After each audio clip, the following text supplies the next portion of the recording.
I'd like to call this meeting of this Municipal Council to order at 7:04. Please stand and join me in a salute to our flag. I pledge allegiance to the flag of the United States of America and to the republic for which it stands, one nation, under God, indivisible, with liberty and justice for all. Thank you. Mr. Withers, would you kindly read the notice of the first public hearing this evening? Yes, the first public hearing this evening is relative to the proposed change to enhance the number of participants in the senior workout program of Attleboro. Thank you. Is there anyone here to speak in favor?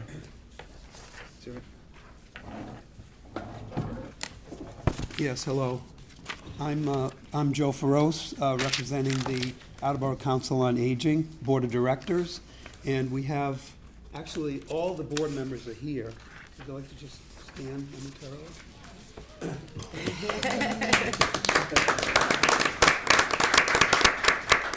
Thank you.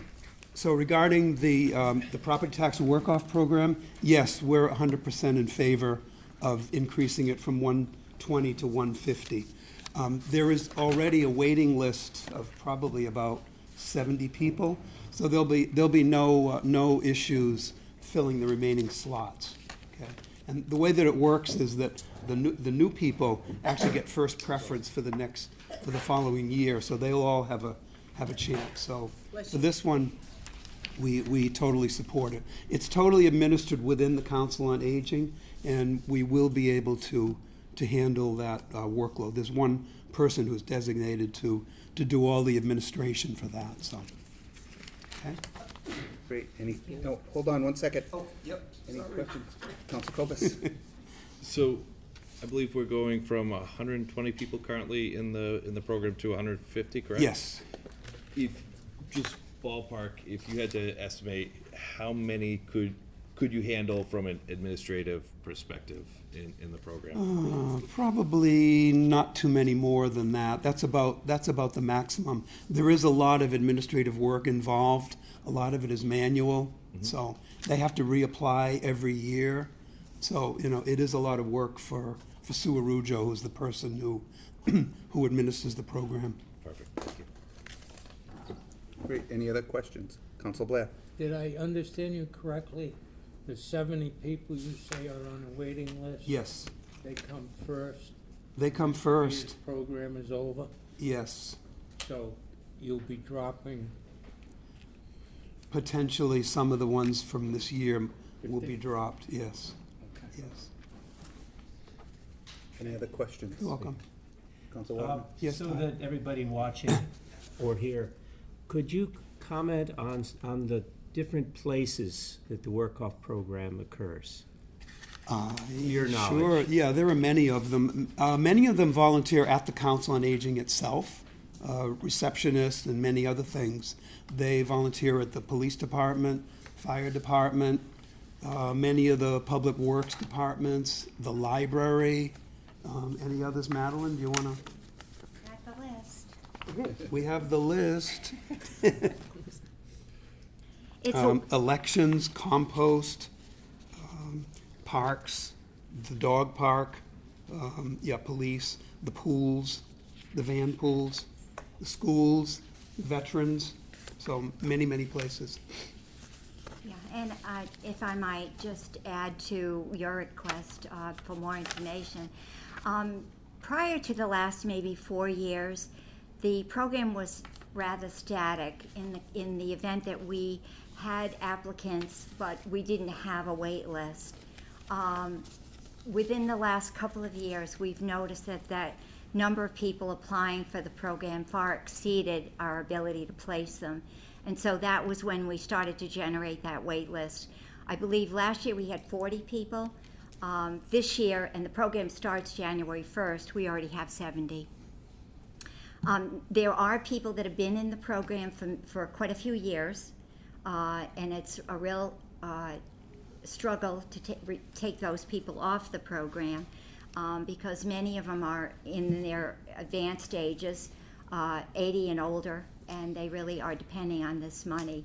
But fairness dictates that the people, as we agreed, would have, the new applicants would have the first opportunity to participate in the program. So that's new to us the last couple of years, trying to look at where we can place people where they will fulfill the job requirements. For example, and I think I spoke about this before, the veterans are looking for people to drive the vans. They may be going into Brockton or Providence, and certainly I wouldn't be that person. I would certainly not want to place anyone in that position that really didn't feel comfortable and have the capabilities. And that's true of most of the other jobs that we have. We're trying to work more effectively with the schools. That has always been a challenge for us. The program starts in January, and because of school vacations and other, by the time they get back in session and we get the contacts going, we have not had as much success placing people in the schools as I think we should. Great. Council Gocas. One more question on administering the program. You had mentioned that there's a lot of burden for each applicant to administer the program, and is it a lot of forms that they have to fill out? This year, based on a lot of the support that we received from the council and the administration, the personnel department is looking at a rolling application for their department. So the application process for each individual would remain the same. They have to apply every year.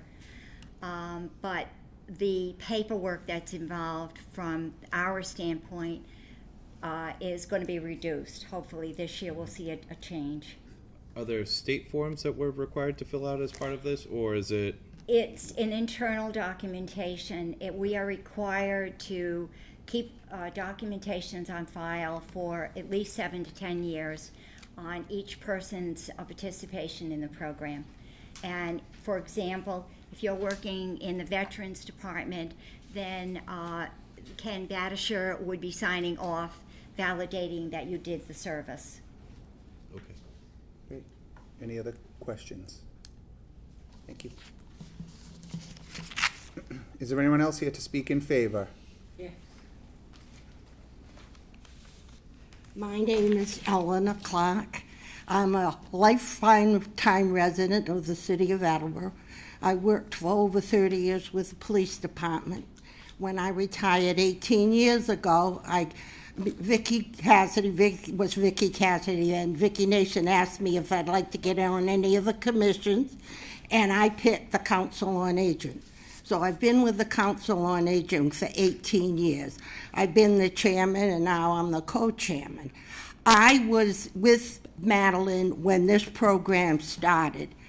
And at first, a lot of the departments didn't want to hear about seniors coming to work for them, maybe because they thought their workers were going to think that they were going to take their work away or they were going to interfere. So at first it was difficult getting the departments to take a senior. Well, I was one of them that I worked on the program. I worked on the program itself myself. And they would take and see what I was a secretary, so I could do any type of secretarial work and work almost in any department. We tried to put people in there where they'd be comfortable, where they could handle the work, and where they'd be an asset. And it worked out very well, because then finally all the department heads were looking for somebody to work with them and for them. And as a person that did filing and all that stuff, and anybody knows the filing can always just get out of hand. And the seniors would come and do the filing, which is very dull, but they get that done. They do anything that they asked for and were willing to do it. Madeline has the frail people that can't be out in the departments doing the newsletter. The newsletter tells all the citizens of Attleboro, and I think there's over 3,000 newsletters that go out. We have excellent programs, so those seniors come to the senior center, they find out about the work program, They get that money off their taxes, and believe me, I am a taxpayer in the city of Attleboro and have been just about all my life. I know we need a new school, and I know what's going to happen. I'm a little bit more fortunate than a lot of the seniors are because of my husband has a pension and I get a pension from the city. And we as seniors would want to stay in our home. It is very difficult to live in a home, and I've been in my own home for 54 years. And to think that I had to give it up because I couldn't afford to pay my taxes. And so with this taking $600 or $700 off, that will pay. Now, that's what my, when I started, $600 was near what? It paid one portion of it. Now, my taxes went up $800. That wouldn't even pay a quarter of mine. But it certainly does help for poor people, the seniors that don't make the incomes that we do. So I am definitely for adding people onto it, give more people a chance to do it, and they really do need it, believe me. Thank you. Any questions for Ms. Clark? Thank you. Thank you, Ally. Is there anyone else here to speak in favor?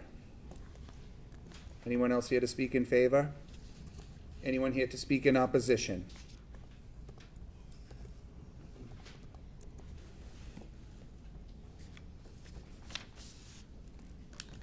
Hi, my name's Elizabeth Peachy, and I am a senior. It's not that I'm opposed to the volunteer program. I think it's great, but you're proposing another 70 positions. There's 8,000 seniors in Attleboro, and looking at previous censuses in Attleboro, I see that there's approximately 3,756 over 65 people that own their own homes. I mean, what are we supposed to do if we, there's 70 people on the waiting list, so those jobs are, volunteer assignments are already taken. And besides, I worked 40 years as a nurse. I just had a hip replacement. I have a herniated disc, a rotator cuff tear. I don't really want to volunteer, but I'd like to see my taxes frozen. I would like to see, right now I'm up to $1,412 every quarter, and I live by myself. I'm a widow. I mean, that's the only thing that I am against. I think it's great to have the voluntary positions, but I think you guys can well afford to freeze our taxes with over 29,000 people that own homes in Attleboro, and houses are going up faster than you can shake a stick at. I think you could freeze our taxes and not defer them so that when we die, you're going to take our houses based on interest. You're going to, tack on 8% interest, or you have to be at poverty level. Like a lot of us worked all our lives. I know I've not been to a city council meeting with this format, so I don't know. I guess I can't jump ahead and talk about income constraints and that sort of thing, but a lot of us have worked our whole life. We have scrimped and saved. We've put our kids through college, and now we want to enjoy ourselves.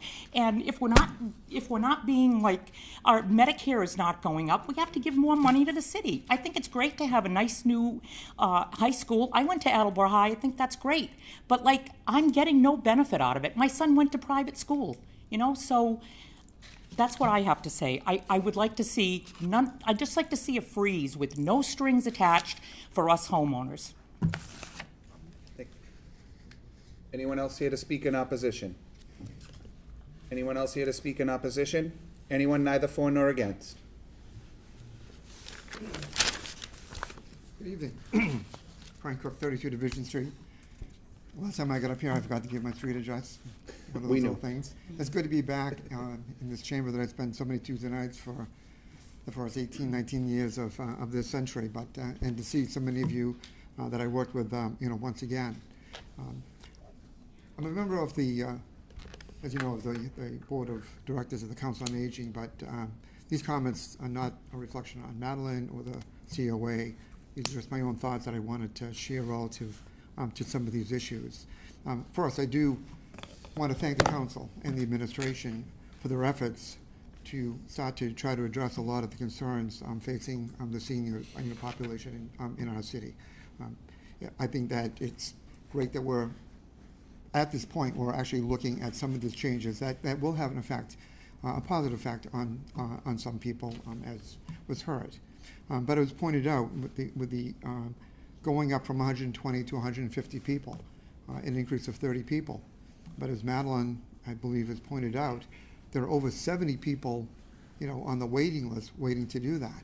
And not all seniors, as we just heard, are in a position where they want to, or maybe perhaps can work after, working 40, 50, 60 years, whatever it happened to be, in order to have their tax burden, reduced somewhat. So even though if your honorable body votes to approve that, and we go up from 30, we have to realize that that doesn't even address half the number of people that are on the waiting list, not to mention the number of people who could be benefiting, from this.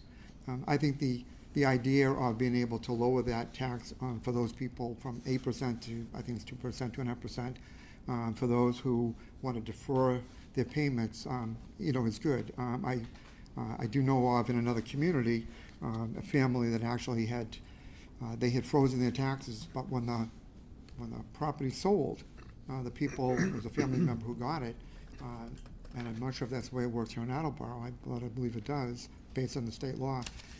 They had to, when they got that bill, they had to pay the entire bill at one time. They couldn't prorate it, they couldn't spell it out, and that's one particular community not too far from here. The entire bill had to be paid. And the result of that grandchild who had bought the house that had been their parents or grandparents was they had no choice but to sell because they could not afford the taxes because it was a one-time bill. The bill was well over $100,000.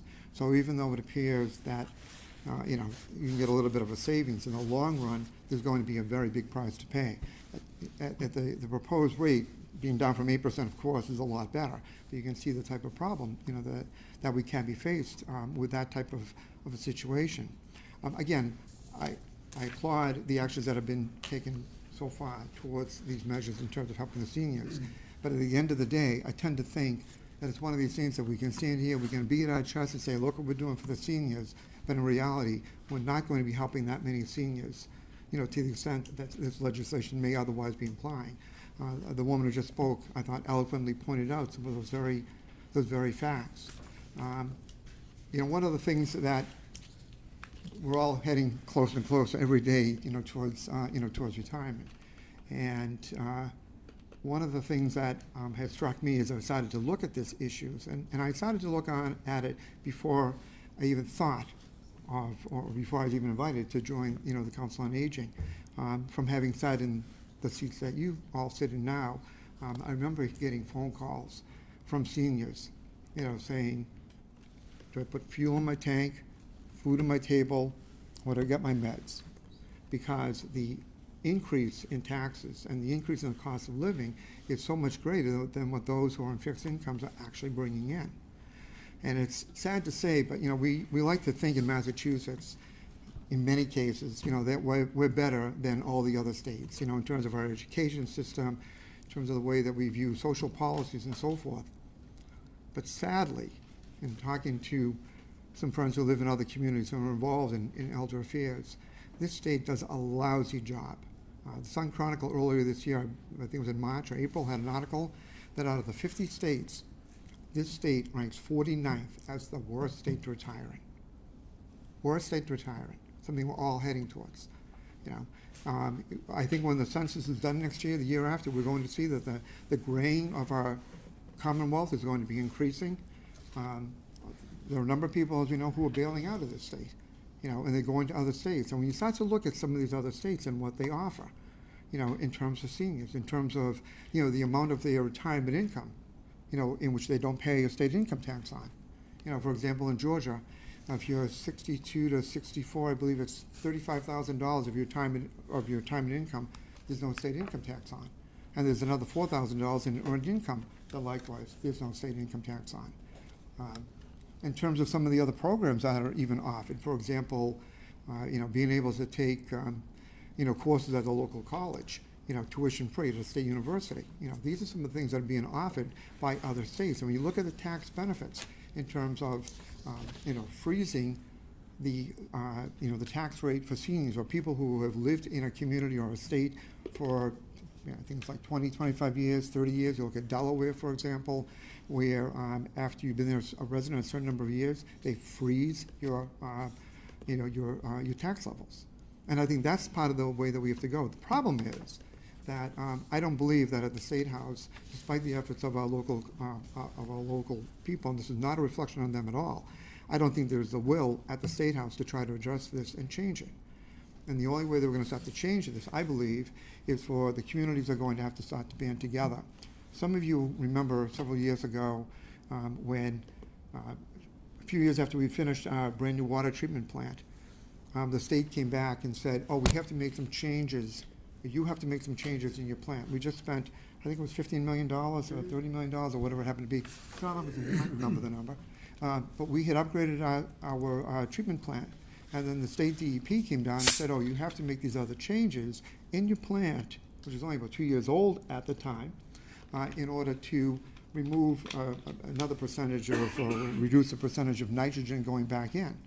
And Paul Kennedy, who was our water and wastewater director at that time, reached out to people in his peers, and I think it was like 15 or 20 other communities who likewise were facing that same situation we were. And they worked together to get the state to kind of like back off and start to address that. And maybe that is the type of action that we need to do. Instead of, as one community here, community there speaking out, it's not going to be effective. The local state reps and state senators, in dribs and drabs, it's not going to work. But we need to be starting to think, I think, out of the box, starting to look at what we can do to bring real relief, not only in Attleboro, but throughout the entire Commonwealth. And maybe that is starting an initiative where we reach out to to the other communities. I mean, maybe we started down here with the other communities surrounding us. Start to reach out and start to band together to start to look for what we can do for real relief. Because any community needs a balance. We need a balance of young families. We need a balance of people who are in their prime working years. We also need seniors who have worked. And is it really fair for people who moved here, got a house, raised a family, sent their kids to the public school, took advantage of all the fine facilities and opportunities that we have, and then when the kids are grown up and they're retired and now they're on income, and their income level does not grow as fast as the taxes, that these people are put in a situation where they're deciding between fuel and meds and fuel, or maybe they're losing their house. And that's something I think that we need to start to address. I think it's something we need to stop. And I think part of the way to do that is not to band with other people. This is a starting point. I'm glad for it. But I think, let's not think that we've done enough here. We have some big, as we know, we have some big taxes coming down the road, but let's use this as a platform to build and do even more. So thank you for your time. I appreciate it. Thank you, Frank. Council Holmes. Yes. Thank you. I think that I agree with what you're saying about getting together with other community members. In North Attleboro, a couple of the new councils have reached out because we're starting to look at this, and I think that it is going to be something that other communities are going to start looking at, and it is a starting point, so I appreciate that. Thank you. Again, I would strongly encourage you just to continue, because from one of my experiences, one of the many things I learned in sitting in this circle for 18 years was many times it can't start with one person, but you have to build the support of others to be effective. Okay. Council Gomez. I have a quick question. First of all, Yes. thank you for coming out, and if you welcome. don't mind, I'd love to tap into some institutional knowledge a little bit. Were you around back when this was first passed, when this program was first created? I think it was I think part of it, It was I defer to, 2009? yeah, 2000. So I was just starting. 2000 was my first year in the council. I was elected in 99, so 2000. Okay.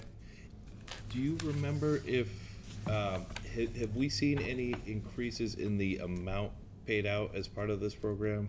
That you can Yes, recall? There have been, yes. Yes. I think Madeline could probably speak to that more eloquently than I could. Yes, originally it was 400, and it incrementally has gone up to the current 6. The trade-off every year that I shared with the former mayor, Mayor Dumas, was an exchange between keeping the number of seniors in the program level or being able to increase it. So we were able to increase the program from 88 participants to 120 by keeping the abatement at a reasonable level. You can go up much higher, as you're probably aware. I'm sure Mr. Conti could talk to that. But the trade-off is to put as many people in the program as possible. Thank you. Any other questions or comments for Mr. Cook? Thank you, Frank. Okay, you're welcome, thank you. And have a happy Thanksgiving. If I'm not here next month, I'll say Merry Christmas now. Is there anyone else here to speak neither for nor against?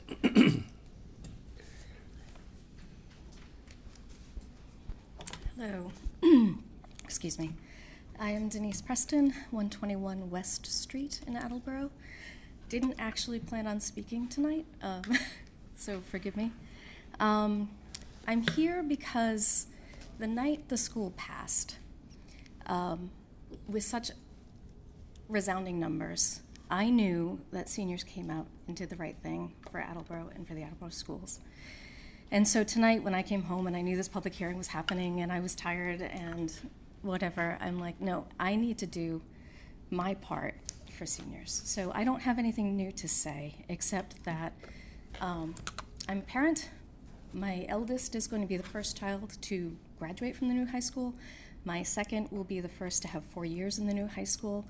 The seniors came out and did what they needed to for Attleboro to have a new high school.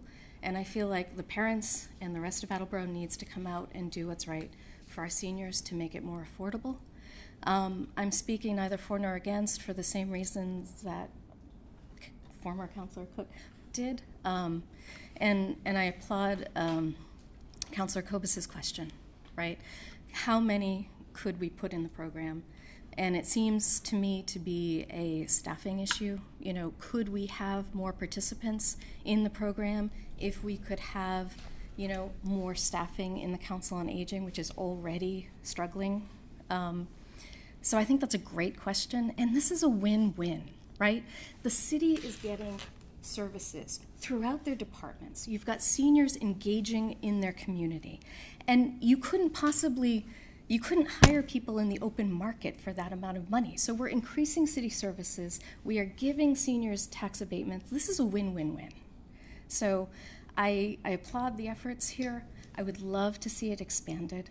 You know, I don't know what it would take to increase Madeline's staffing so that she could increase the program, but I don't know the numbers, like if you were to hire somebody to do the filing or to do the compost or whatever, do a cost comparison of that.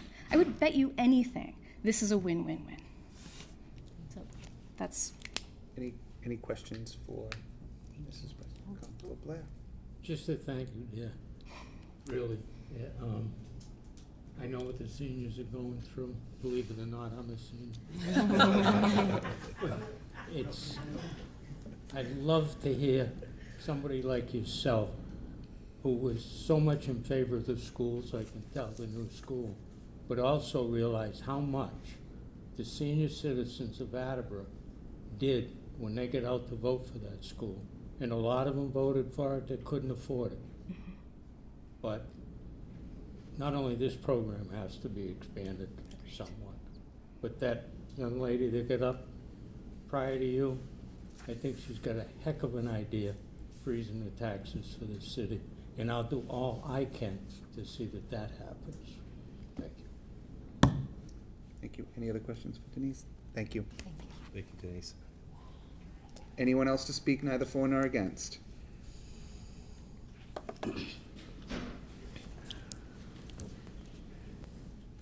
My name's Tom Spinelli. I live at 29 Kennedy Drive. I used to work in the tax program with Madeline. I've watched all these programs over the years provide benefits to people who really put in heart and soul in what they do. But what I think I'd like to throw out as a challenge is to really address the issue which has been touched on this evening, and that is the fact that there are thousands of people who are seniors. We're dealing with hundreds. And what I'd like to suggest is a methodology in which we provide the means by which all the seniors can be given a financial assistance in a very predictable way. The one asset that all the seniors have are their homes. So those have appreciated, no matter how modest, to a point where they could provide an ability to pay their debts, their taxes, etc. And what I'd suggest is that consider investigating some means of doing a broad-based reverse mortgage system for all the seniors of Attleboro, especially those who are incapable of participating in these programs. For instance, someone may not have the ability to provide the service that you would in the work-off program, but you could provide them with the ability to receive a financial assistance during that period of time. All of those programs, like a reverse mortgage, tend to rely on the equity that's in the property. And at the passing of the owner, then it's paid off. And I think there is a methodology available to perhaps have a municipal support system that would allow a low-cost, effective way of addressing the financial needs of all the citizens, all the senior citizens in the city going forward. I really think that's doable if beyond just the limited number that would address only the work-off type situations. Not that you'd eliminate those. I think there's a benefit to those for those people that have the ability to do it. But I think you need to get a broader-based program, especially for people that can't physically do the work. Thank you. Any questions from Mr. Spinelli? Thank you. Thank you. Thank you, Tom. Thank you. Is there anyone else here to speak neither for nor against? Anyone else to speak neither for nor against? Seeing none, Councilor Holmes, do you see any reason to keep this public hearing open? I do not. That public hearing is closed. Moving right along to the next public hearing. Yes, notice. it's a public Thank you. hearing relative to the proposed change to enhance the monetary relief portion of the 41C senior exemption program in Attleboro. Thank you. Is there anyone here to speak in favor? Yes, hello, it's Joe Ferros again. Thank you for letting me be here. So this is regarding the 41C, the senior exemption. So I believe there's like three different sections to this. Did you want me to speak on just one of them, or? No, all you three? can talk All in three? totality Okay. of the three things that you. Well, on behalf of the Board of Directors again, we do support the increase in the benefit from 600 to 700. We're totally behind that. We also approve the increasing the maximum assets from 28,000 to 40,000 for single, and from 30 to 55,000 for a married couple. We're 100% behind that. A little bit of reluctance on reducing the age requirement from 70 to 65, and a couple of things in play there. One of them, I guess there's currently 123 seniors currently in the exemption program, and with the increase of the asset base, it could be that the number of people 70 or over might get up to the 185 limit. 185 is the number that the state reimburses the city. I believe it's $500. So we're a bit of concern that if the age is reduced to 65, that there would be maybe too many participants getting in there. So just a bit of reluctance on that. So we also thought that when there was a previous subcommittee meeting where it was recommended that the age be kept at 70, but then when the actual proposal came out, it was reduced to 65, so it was a little bit of a surprise, so just some reluctance on that. Any questions for Joe? Thank you. Thank you. Is there anyone else here to speak in favor?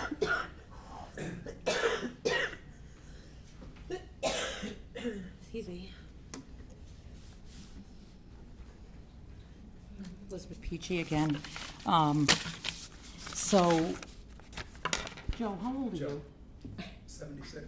Well, of course, you're in favor of them not reducing the age, of course, but I'm 66, and I am in favor of them reducing it to 65, because you can collect full Social Security at 66, so, I mean, do people have to keep working till they're 80, which people do? I think, once again, I am totally for a freeze, as is, whatever we're paying now for property taxes, that's what we pay, no strings attached, no reverse mortgage. That's as bad as deferring our taxes and putting interest on it so that when we die or sell our house, the city pretty much owns it.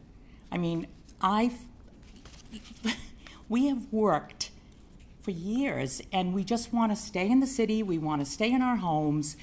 It costs a lot of money to keep your house up, you know? A lot of us have to have people cut our grass because we can't do it. That costs money. Medicare goes up as, I don't know, what's your name? Frank? Oh, yeah, okay. As Frank said, Medicare goes up, everything goes up, but our fixed income doesn't go up. So we're trying to compete with all these, the taxes in the city. And I did see online that in 2000, I believe it was 2014, it said that the taxes in Attleboro were going up faster than inflation. So we're kind of in the middle, I think, I've looked at all the taxes in Massachusetts, and I think we're kind of in the middle of where the taxes are. I mean, I know like Longmeadow, Lincoln, Sudbury, they're paying a lot more. But we're in the 14s with other cities, and there are places, I know in Peabody, people's taxes get frozen. There's no strings attached when you're a senior. There's places, I mean, I have a friend that lives in Situate, Rhode Island. She's 65, her taxes are gonna be frozen now. And that's like a little town. We're kind of a big city, so like I said, once again, I just wanna reiterate, we only have 3,700 homeowners that are seniors in Attleboro, so I don't think it's gonna break us to freeze the taxes of those people. Any questions or? Thank you. Thanks. Is there anyone else here to speak in favor? Anyone here to speak in opposition? Anyone here to speak in opposition? Anyone to speak neither for nor against? Anybody here to speak neither for nor against? Councilor Holmes, do you see any reason to keep this public hearing open? That public hearing is also closed. Mr. Witters, would you read the next notice, please? This is the public hearing relative to the proposed change to adjust the annual accrual rate of interest for the 41A property tax deferral program of Attleboro. Thank you. Is there anyone here to speak in favor?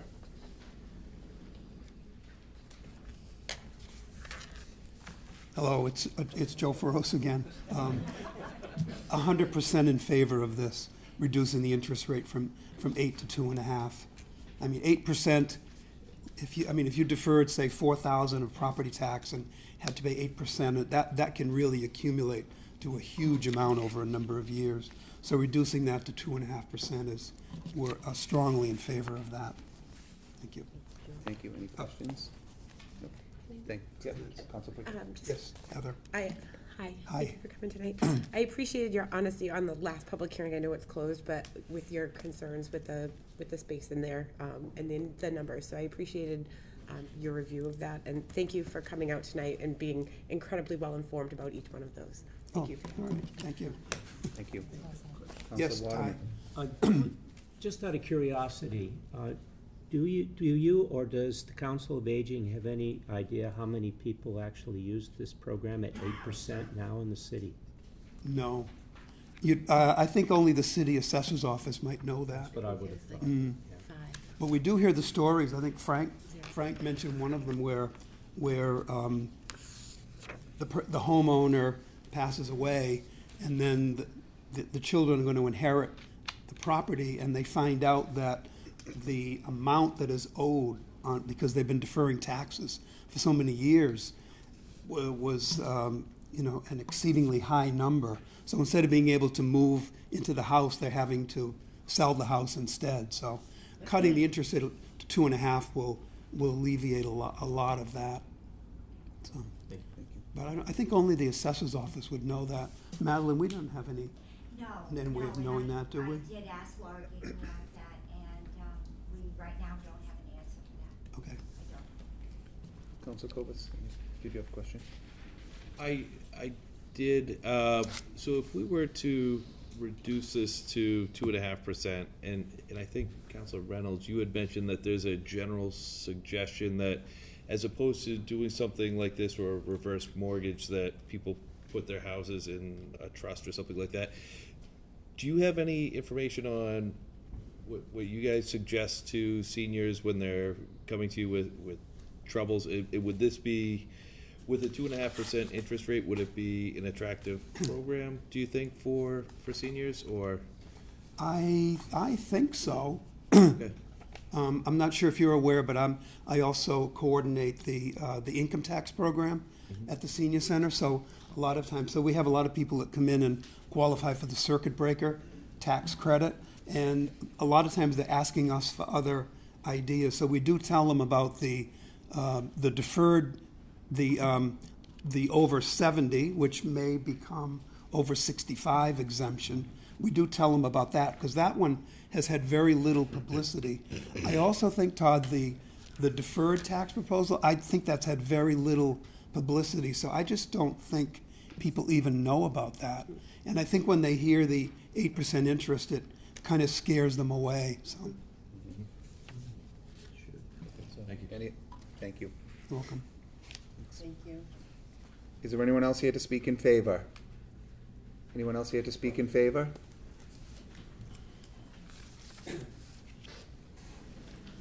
I have even less prepared. Denise Preston, 121 West Street.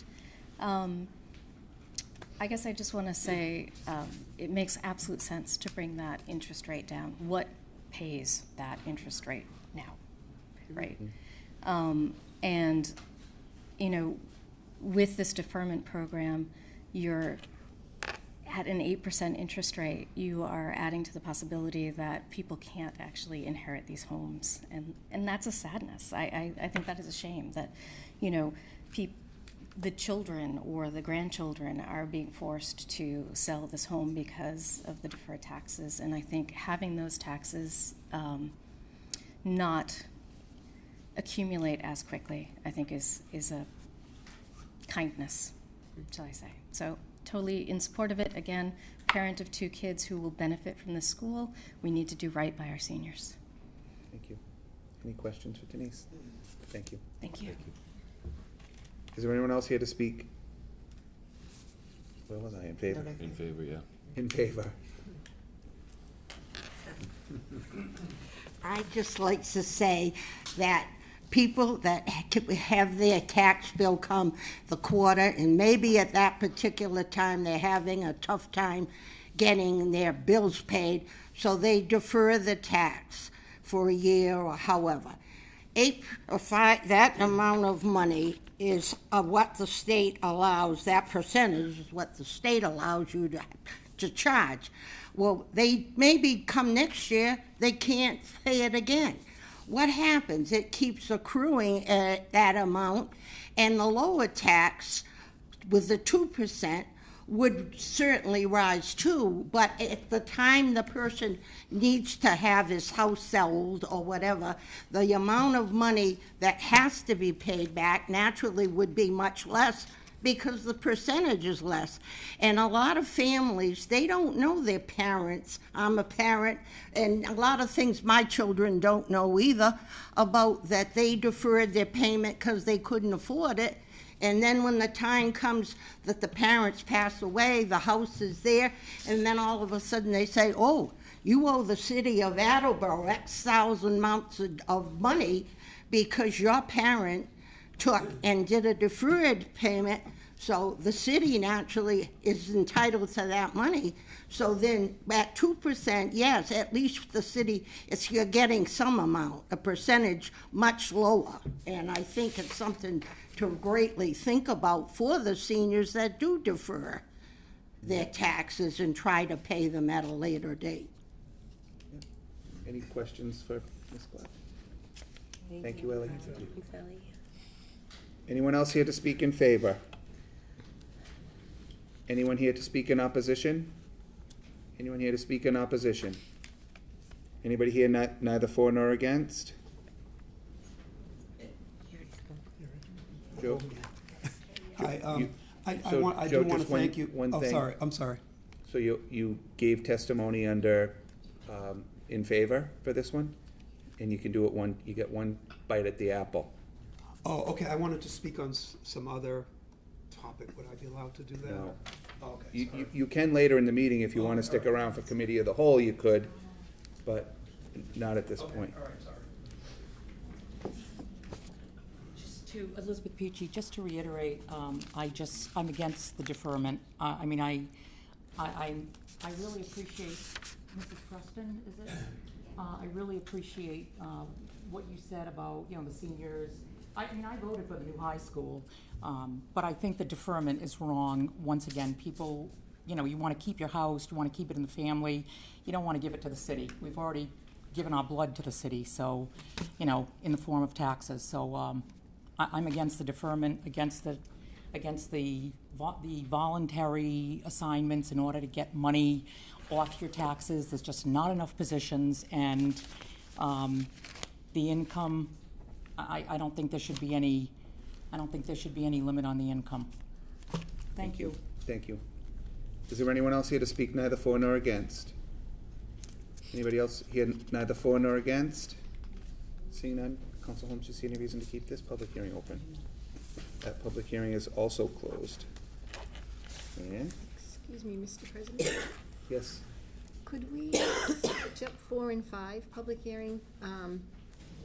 Superintendent Tyler is not here just yet. oh, sure. So, Thank you. Thank you. do the fire department. That's 4, and this is 5. Thank you. Sure, So fire absolutely. department's 4 and public Yes, works gonna 5. do the fire department next. Yep. Ready to go? Yes, sir. Please read the notice. Okay, the next public hearing is relative to the following loan order, and that said loan order be referred to the planning board for study and recommendation. Ordered that $1,054,000 be appropriated for the cost of purchasing and equipping fire department vehicles. That to meet this appropriation, the treasurer, with the approval of the mayor, is authorized to borrow $1,054,000 under Section 7, Subsection 1 of Chapter 44 of the General Laws. Any premium received by the city upon the sale of any bonds or notes approved by this order, less any such premium applied to the payment of the costs of issuance of such bonds or notes, may be applied to the payment of costs approved by this vote in accordance with Chapter 44, Section 20 of the general laws, thereby reducing the amount authorized to be borrowed to pay such costs by a like amount. Thank you. Is there anyone here to speak in favor? Excuse me, Mr. President. I am going to abstain from this public hearing and any discussion due to the fact that my husband works for an apparatus vendor. Thank you. Not that he necessarily is going to sell to them, but just in case. Thank you. Just let the record reflect that Council Jackson has abstained from the testimony and will abstain from the vote. So I'm the vice chair. Okay, great, thank you. It's in public safety, this one is. Even, okay. Yeah. Chief, thank Good you. evening. For the record, I'm Scott LaChance. I'm the fire chief in the city of Attleboro. I know all of you here. And as you know, I'm here to speak in favor of the loan authorization. Obviously, this equipment, this apparatus, have been in our capital improvements plan for many, many years. In previous years, I had the opportunity to speak to this council about our capital needs. Hold on one second, Sorry. Chief. Yep, keep going that way. Keep going. Because the sound just comes right down to the front and we can't hear the chief giving us his. I don't want to be accused of yelling at the council. That's never going to be a good thing. So, in previous years, we had the opportunity to actually sit down and discuss the capital needs. And that's a long, drawn-out process. But one of the things that we've worked really hard on in the fire department since I become chief And now I'm starting my 10th year in this, if you can believe it's been that long already. But one of the things that we identified was that we didn't have a real good blueprint or 5-year plan of what our needs were for the department. So that was one of the things I worked on really hard. And one of the things that I came to realize is that fire apparatus, specifically the fire engines, are not like buying a car.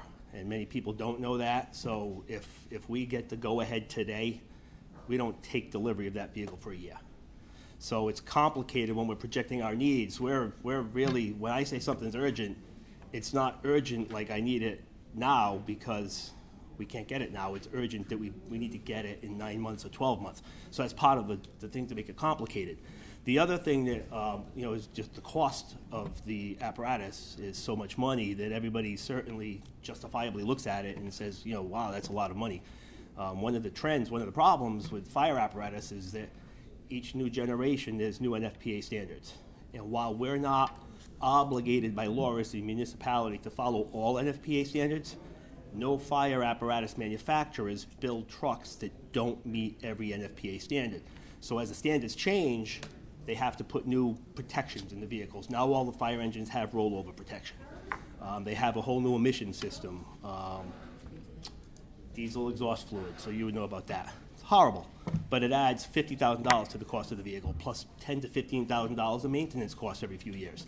So these are the things that unfortunately we don't have any control over. So what I tried to do when I put the capital plan together was to figure out how often we need to buy these trucks. And the plan I had come up with, working with Mr. Lacasse and the former mayor and the current mayor now, is if we were caught up with the age of our fleet, and I'll discuss that in a little bit so you know where we're at, but if we were caught up to where I believe we need to be to ensure we have reliable vehicles, we should buy a fire engine every 3 years, once we're caught up. And we're pretty close to that. If we get this one, we'll be really close to that. And one of the challenges, it's not so much having brand new fire engines for the frontline apparatus, but I also have to have reserve trucks. So we have 4 engines in service, 4 primary fire engines in service. I have 2 backups. Before we get the last fire engine, I had 1 backup truck. What that means is that when we have to do an oil change on a fire engine, we have to use that backup truck. So it has to be reliable. It can't be a truck that's so old and worn down that we can't rely on it because we may use it for a while. If we have a working fire, we call other firefighters into duty. They need to have a truck to go on. So 6 fire engines is really the minimum that we should have. One of the things, and I can share it with you, I can send you an email to show it to you at some point, but there's a thing called an ISO rating. Okay? It's an insurance services organization. When I became chief, our rating was a 5. We're now a 3. Actually, we just became a 2.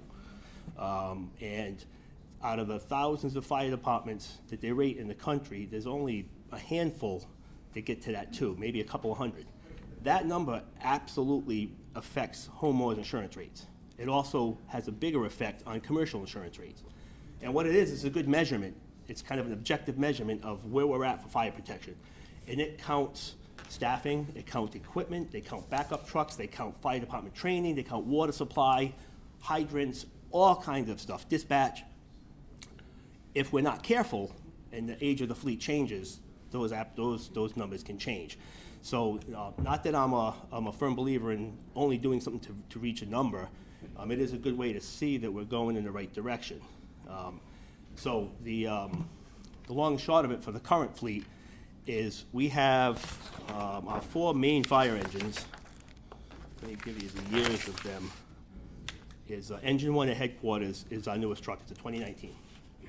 It already has 5,300 miles on it, which doesn't sound like a lot, but the engine hours are 506 hours. So the fire apparatus sit idling for a long period of time. So a better representation of the use of the vehicle is hours. 500 hours would be equivalent to roughly, multiply that by 50, so it's 25,000 miles. It's not even a year old. Engine 2, which is South Attleboro, is a 2012. So that truck is pushing 8 years old, already has 54,000 miles, 4,380 hours, which is well over 200,000 miles of use. Engine 4, Briggs Corner, is a 2006 with almost 100,000 miles. and 10,000 hours. So that's close to 500,000 hours of use.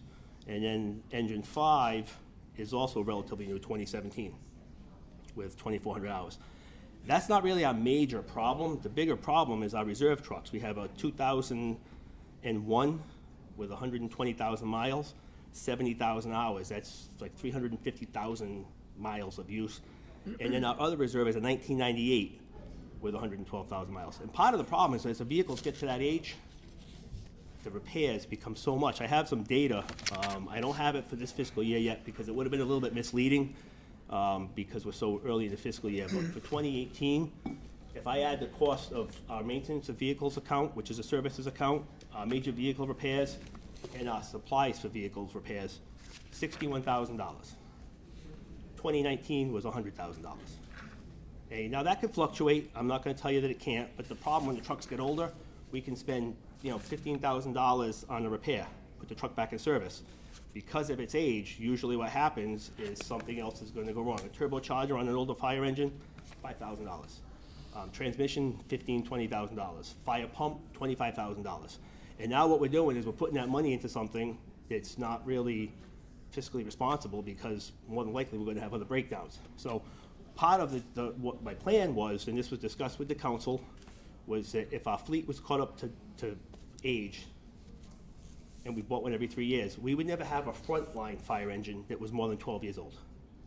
And we would never have a reserve that was more than 18 years old. A good rule of thumb is that frontline trucks should never really be more than 12 to 15 years old, and a backup shouldn't be much more than 20. That's our goal. And the reason I picked the 3 years is because I also realize that, the budget cycle is sometimes complicated and bad things happen, and it does give us a little bit of a buffer, so that if there's a year we have to postpone it, we can survive.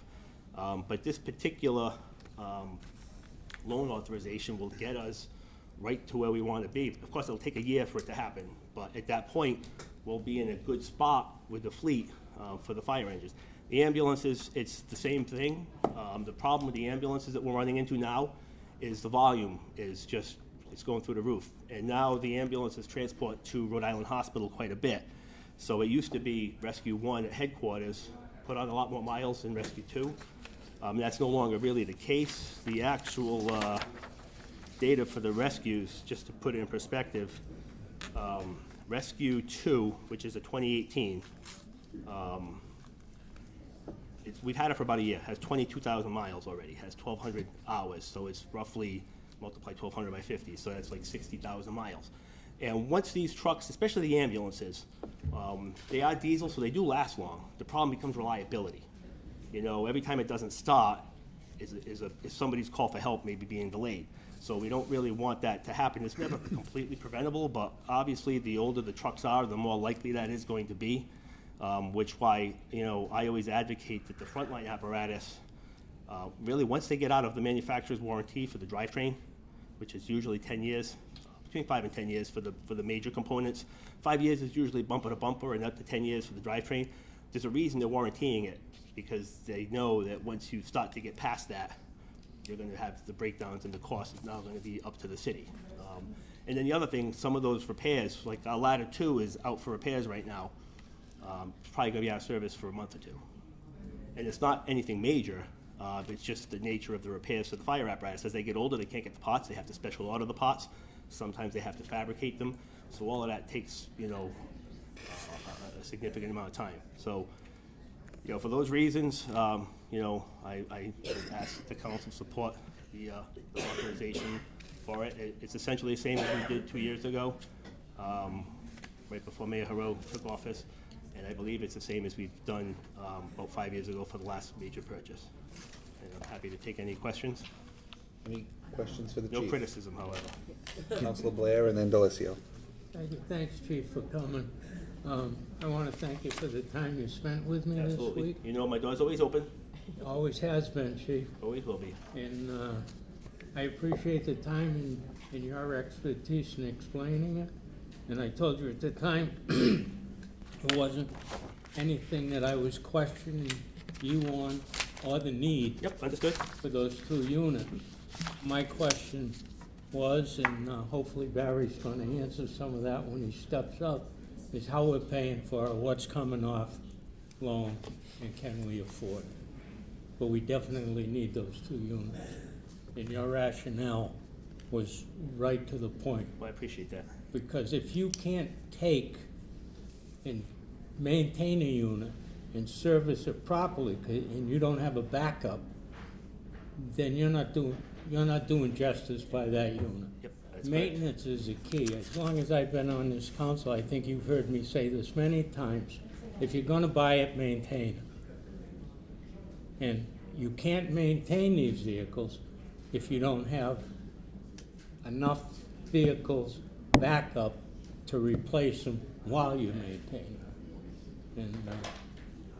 And we get a lot of comments about the police cruisers over there. But the reason they're in such good shape is their maintenance program keeps up with it pretty well. And they have enough units that they swap them. And hopefully we never put an unsafe one out in the road. I agree. But thank you very much for the time you gave me. Mr. President, can I just add something? Sure. To what he said, just to, because I know there's some councilors that I haven't had the opportunity to speak with, whether it was capital budget stuff or otherwise. One of the important things with the apparatus too is the life expectancy. So it's in the capital improvements plan, and most of this comes from NFPA recommendations. And then some of it's just from our own experience and how long we have apparatus before they start to become really problematic. What we've found is, like, I can keep an ambulance for 10 years and intend to keep our ambulances for 10 years, but not if it's a primary ambulance, because if it's a primary ambulance for more than 2 to 3 years, it's gonna have 100,000 miles on it, and it's gonna honestly be a piece of junk at that point, and it will have no use to us as a backup. If we keep the primary ambulances, say Rescue 1 because it's the busiest ambulance, and we try to replace that. It's gotten so busy that, in all honesty, 2 years is probably what we want to look at upgrading it. Now that ambulance becomes a backup. That gives me another 7 to 8 years that we keep that truck in the backup role, because now it's not having that burden of use. It's not wearing out as quickly, so we can extend the life expectancy.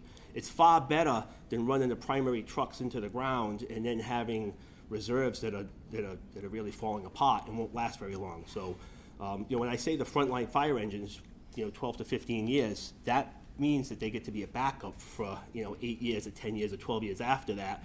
So we're still getting all of that use. It's just not, it's just not putting all of that on at the beginning. Thank you. Councilor Reynolds. Chief, Oh, what I would like to know is, if you could, do you have information that you can give us? You talked about how versus mileage versus hours, Mm-hmm. and you put it into numbers. Could you have copies of those? I'd like to look. Yeah, I have the mileage stuff on my notes here, and I can send it to you by email if that helps. Yeah, you can do that, or even give it to. Yeah, right, absolutely. to Virginia, and she can send it to all of us. 'Cause Okay, yeah. that was really eye-opening. Yeah, eye-opening. So thank you. Okay, Councilor Delesio. Chief, thanks for coming down as always. I know we've talked about your plan and the importance of making sure that we have the fleet we need. A lot of my questions have been answered, but the question I have is, when we look at the age of even the reserve engines and the standards, as we all know, they change, realistically at any time. Do you find that there's a risk of some of the parts, some of the components of the apparatus becoming obsolete, Yes. therefore rendering these? Good question. And it's actually one of the last fire engines that we ran into that problem was, we show some of our age here when I refer to the old engine too, which was that old pump and roll foam truck. Some of you would remember that truck. I know you remember that. It was a truck that we got many, many years ago. I think it was in 1992. Could have been in 91. But that truck, it's been taken out of service. We used it as a backup at first, but then we had to replace the fire pump. The fire pump is basically what it sounds like. It's a big giant pump, but it's $25,000 of mechanical parts to pump water. It was obsolete. So what happens is a simple repair, you can't get the parts, so now you're faced with, well, we replace the whole pump for $25,000, or you do a simple fix for a few $1,000s. And most manufacturers don't go out much more than 20 years. I mean, you might get lucky with 25 years if you're buying from a long-standing manufacturer, which we do that. But it's the other thing. you had also mentioned about the some safety issues as well. And we had a reserve fire engine that we were using when I first became chief, and this is, not to discredit anybody, it's just the way that it was, but it was one that still had an open cab. And if you don't know what that means, it means the firefighters, 2 guys could sit in the front, and then the rest was open seating. They did have seatbelts, they faced backwards, but that's clearly, those are the kinds of things that in today's world, if something were to happen, God forbid somebody was injured in that, a very fair question, and I'd be the person that would have to answer the questions, which is why I come here and advocate for this. NIOSH and OSHA would come see me, and they would ask reasonable questions like, why are you still using that truck when the standard is that they need to be inside? So it's also important that we have plans to ensure that we reasonably have the most up-to-date equipment with the modern safety standards, as much as we can afford. Also, thank you. Thank you. Any, Council Waterman? Chief, thank you very much for coming. Thanks for having me. Appreciate it. In my travels this summer knocking on doors, I met with a gentleman who works at a company that makes the engines. And he was telling me about the coverings for the seats, and how some coverings will protect against carcinogens, whereas some of the older ones will not. Yep. Can you illuminate me a little bit more about that? And I assume that's just like what Councilor Delicia was talking about, upgrading for their protection. Yep, every time there's a new generation of the NFPA code, they recognize certain things that are risks to firefighters. One of them is carcinogens in the turnout gear, especially after a working fire, the gear is a little bit contaminated. So the seats have to be made of a material that's, impermeable to those chemicals and easily decontaminated. The older trucks don't have that. So it's a good point. That's one example of the types of things that you get when you moved up to new generations. And understand, that never ends. I mean, every time there's a new generation, they recognize some new safety standards. So it's not that we're doing anything problematic, it's just important to recognize every time you go forward that there's a benefit. Okay. Any additional questions for the chief? Thank you. Thank you. Have a good night. Thanks. Happy Thanksgiving. Is there anyone, is there anyone else here to speak in favor? Good evening, Council. Mr. President, welcome back, everybody. My name is Barry Lacasse. I'm the Director of Budget, and obviously I'm speaking in favor of tonight's loan authorization. I'm here to answer any questions. I know that all of you have pretty good knowledge about how we borrow, whether we use a band, which is a bond anticipation note, or a long-term bond. I'm here to tell you tonight, because I know there were some concerns about how we're paying for this. The mayor has assembled a pretty good team upstairs, made up of obviously the mayor, the treasurer's here tonight, the auditor. We all work together very, very well, and we bounce ideas off each other, and we come up with plans on borrowing that make sense and are reasonable and fulfill the needs that I know the council has with the CIP. There's been a lot of concern about the city's willingness to keep up with the CIP, and this is another example of some of the things that we have to do in order to achieve our goal, which is to get as many things out of the CIP as possible. So I'm here to tell you that the intention of borrowing for these vehicles is through the band method, and we are planning on paying that off in 5 years. So in 5 years, these vehicles will be paid for in total. And that's nothing new. We do that routinely on large vehicles. We're going to do it with these fire apparatus. We're going to do it with the DPW. We've done it with cruisers. It's a method that works well because it allows us to amortize the principal payment over that period of time, pay the interest, and in that short period of time, we own those vehicles.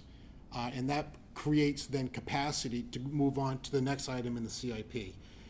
And through my discussions with former Mayor Dumas and now Mayor Hero, I think it's good practice to maintain a certain level of debt service as a percentage of the budget. Because when you allow that percentage to dip too low and then a real need arises, you have to then somehow come up with the money to make those debt service payments. Whereas if you have a consistent percentage of the budget dedicated to debt service, as debt comes on, you backfill that with new debt for new items that we need.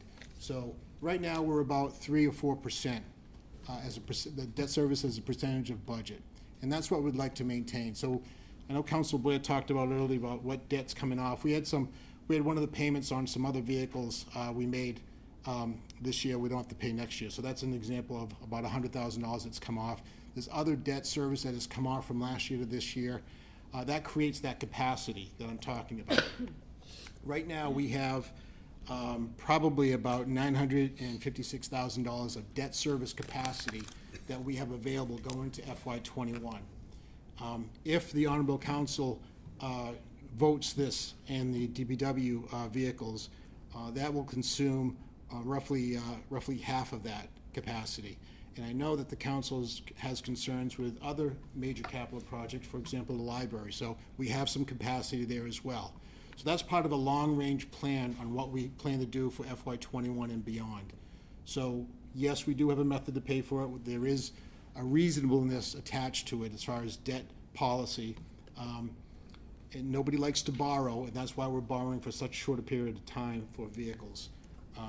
And so I'm here to tell you that if the council approves this loan authorization and the DPW loan authorization, then we will incorporate those 5-year band payments beginning in FY21.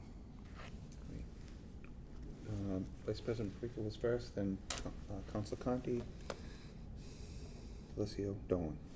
Thank you, President Cooper. So at the end of, so for the ban, have we taken, so I know we borrow for police cruisers at a regular period of time, same with fire apparatus and different things, and I know that we have the ban, but is it a common, so I guess my question would be, so we have a ban for 5 years, is it a common practice that we take maybe 1 or 2 of those at the end and convert those into a more of a long, if we could get a good rate for more long-term borrowing? You could, I think just or about. have we used that practice? Is, I Yeah, guess my question. yes, typically not with vehicles. Okay. We've done it, I mean, I think every borrowing starts off as a ban. And then ultimately, we take a step back and we say, are we going long on this? Which means a permanent bond. Obviously, things like building repairs, the high school, things like that, we go permanent. Vehicles, not so much. Vehicles and equipment, not so much, because their shelf life, even though our department heads get a lot of use out of these vehicles and equipment, we understand that it doesn't make a lot of sense to be paying for something at the time it's surplus. And that just drove me insane, and I know it drives some of you insane. And I'm here to tell you that that's not the practice. The practice is to get these things paid for in the shortest period of time and move on to something else. Thank you. You're welcome. Councilor Conti. Barry, do you have a spreadsheet that lays out what's coming down the pike? The chief says he wants a new $1 million bond every 3 years. The DPW has got a $2.9 million deficit in road repairs every year. The library's coming online. Take the debt exclusion, keep that off the spreadsheet. Which I just, and then I'll answer your question, but I just want to make that, you brought up a very good point. The numbers I'm giving you tonight do not include the debt exclusion. Right. So that's important. Right. All right, sorry. So you look at, there's new gym floors coming along, like we're gonna need to bond that. The library, the DPW trucks coming down the road. The water department's separate, because that's an enterprise account, so we don't need to really worry about what's going on with the dams. But I'd like to see a spreadsheet of what's in that capital improvement plan, including, like 5 years out, so that we get that $1 million bond for the new truck every 3 years. The DPW is gonna have to be rethought, because he can't be expected to put together a department that functions at a high performance level with 30-year-old trucks. It's not gonna happen. Of course. And so, the police department's got their plan for their vehicles, the fire department's got their plan for their vehicles, DPW needs to develop their plan for their vehicles. The recreation department is minor and small, but they still use, they were buying a new vehicle for the amount of free cash. I'd like to see a spreadsheet of what you think was coming, looking at the capital improvement plan, which is right now being rewritten again for December, is a great opportunity to think about this, of putting together how we can stay within that 3, 4, even 5% debt service. But how those things are gonna lay out, because I think that the Budget Committee and the Capital Improvement Committee have a lot of discussions coming up on whether or not 3% debt service is reasonable. Whether or not 4% can get us where we need to be, or even 5% can get us where we need to be to keep everything humming along smoothly. And big projects like the library scare me. And I think the whole city wants to see that library maintained and fixed up and put back in perfect order. The schools, Just a point of order.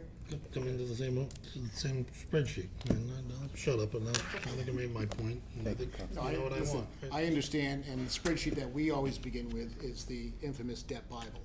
The debt Bible it has all of our debt service that we have on the books, and it shows you year by year how much is coming off. But it doesn't look forward. Well, what it doesn't do, it doesn't match that debt capacity with projects. That's an administrative function, that's a function of you as far as your CIP process. So as far as developing a list of priorities, which I think is what you're asking, that obviously comes from the council and their CIP process, that comes from the mayor's office as far as his or her priorities, and then my job is to implement whatever priorities, whatever policies I'm told to implement. So, so right now, these are the priorities that the mayor has identified as far as borrowing is concerned. The library is going to be another one. So yes, we have some big projects coming down. If the council were inclined to approve this loan authorization and the DPW, I estimate we still would have about $500,000 of debt service capacity going forward. So that's not a bad position to be in, and that would maintain us at around 3% of debt service to budget. But you see, Barry, the council should make a decision on bonding, both with knowing what's in the debt Bible, but also knowing what's out there coming down the road. The Wamsutter and Brennan roofs, the gym floors, all those things that we talked about. There should be some visibility of what that's gonna be. Yes, Council Blair. This really isn't, and I respect you completely, Mr. Conte, but this is, he's up there to explain the fire department's needs right now. You're right. And I think it's You're right. nothing that doesn't need to be discussed, but I don't think this is time to discuss. I agree. And I'll caveat that with, that's what we'll do when the capital improvement plan comes. Correct. Thank you. Any, wait a minute, I had a list going here. Councilor Delicio, I think, next, and then Dolan, and then Blair. So Barry, I just want to kind of pull things back. So first of all, Laura had sent me the debt Bible, maybe two and a half weeks ago. The debt Bible is more of a, here's where we are at this point in time. It's not necessarily a planning tool, so. Well, it's for future projects. You know, but it is a point in time, but it's also future. So it'll tell you all the way out to our last dollar of debt services paid. If we borrowed nothing else, Yep. that debt Bible tells you what the debt service is at FY21 and beyond. So you can see the capacity each year as debt falls off, how much is available. And where we are at this point in time, right? It's beginning with where that was we my are at point, this point. right, absolutely. But it's cyclical is really where I was building with this, with bonding coming off, and we're in a situation now where we have this piece of business in front of us for the fire department, which it's what we need in order to keep our residents safe, which we've all talked about 100 times. The next public hearing is going to be very similar.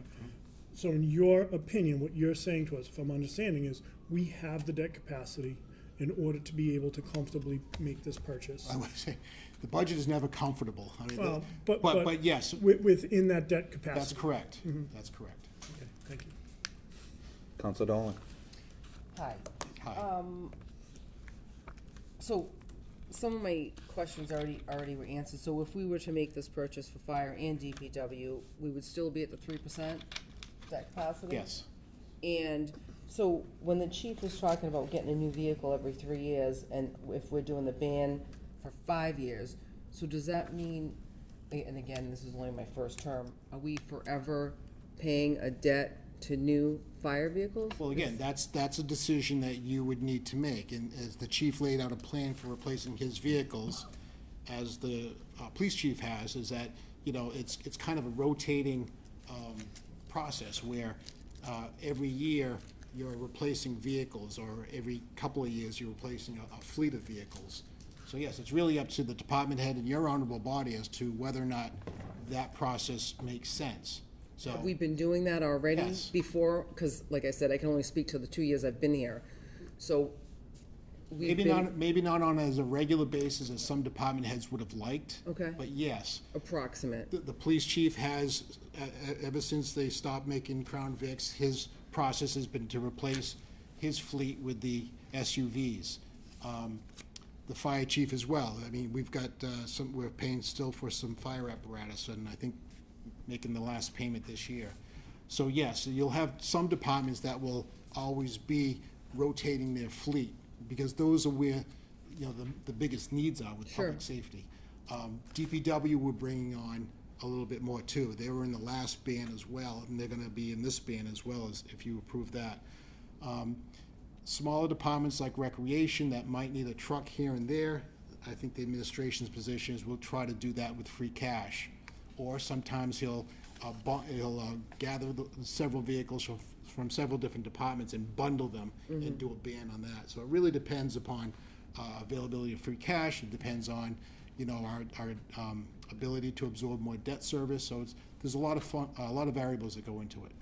Okay, thank you. You're welcome. Council Blair. Just one question, Barry. I want the people at home to understand this, because that's the questions I'm getting on the street. We're short-term bonding for this bond issue. 5 years, sir. 5 years, okay. That's right. I just wanted to hear it. Absolutely. I wanted the general public to Absolutely. make sure. That's the mayor's position, that's the position of the city treasurer. Yes. Okay. Thank you very much. You're welcome. Any other, Council Waterman? I fully understand, I think, what you're trying to say, and I agree, but is there any wiggle room when something surprises us? So, yes, the answer is yes, and I guess it depends upon how big of a surprise it is and how urgently we need it. So obviously, I'll start with the most available funds, which are the stabilization fund. It requires a 2/3 vote of this council to take money out, but that is truly our rainy day fund. We have approximately $4.5 million in that fund, which is a record high for the city of Attleboro. So if it truly is raining, we can use that. We did that when we bought, I forget which engine it was, Chief, the red, white, and blue one from the Olympics. But when Mayor Robbins got wind of a fire apparatus that was all done at the Winter Olympics, this fire apparatus became available at a very reasonable price. And we didn't have time to go through a loan authorization process. She dipped into, and your honorable body approved, the stabilization, and we paid it back after that. But that's an example of where we could use that to, you know, borrow from ourselves and pay it back in a truly emergency basis. Okay. Thank you. You're welcome. Any additional questions for Ms. Delacasse? Thank you. You're welcome. Thank you. Is there anyone else here to speak in favor? Anyone else here to speak in favor?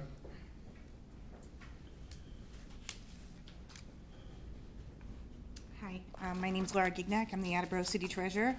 I'm here to speak, and I probably shouldn't be on this forum for or against, because I can't speak to the need of the equipment, but I can speak to the need of the difference between bonding or lease purchasing or any of the different options that we have in order to borrow. Barry is correct. We borrow for 5 years. It's the practice that we've had since I've been treasurer here for the last 4 years. And that's exactly right due to the life expectancy of the vehicle. There is a certain period of time that we can borrow for certain items. Other items, such as large capital projects, DPW will borrow short-term until that project is complete, and then we'll go long-term.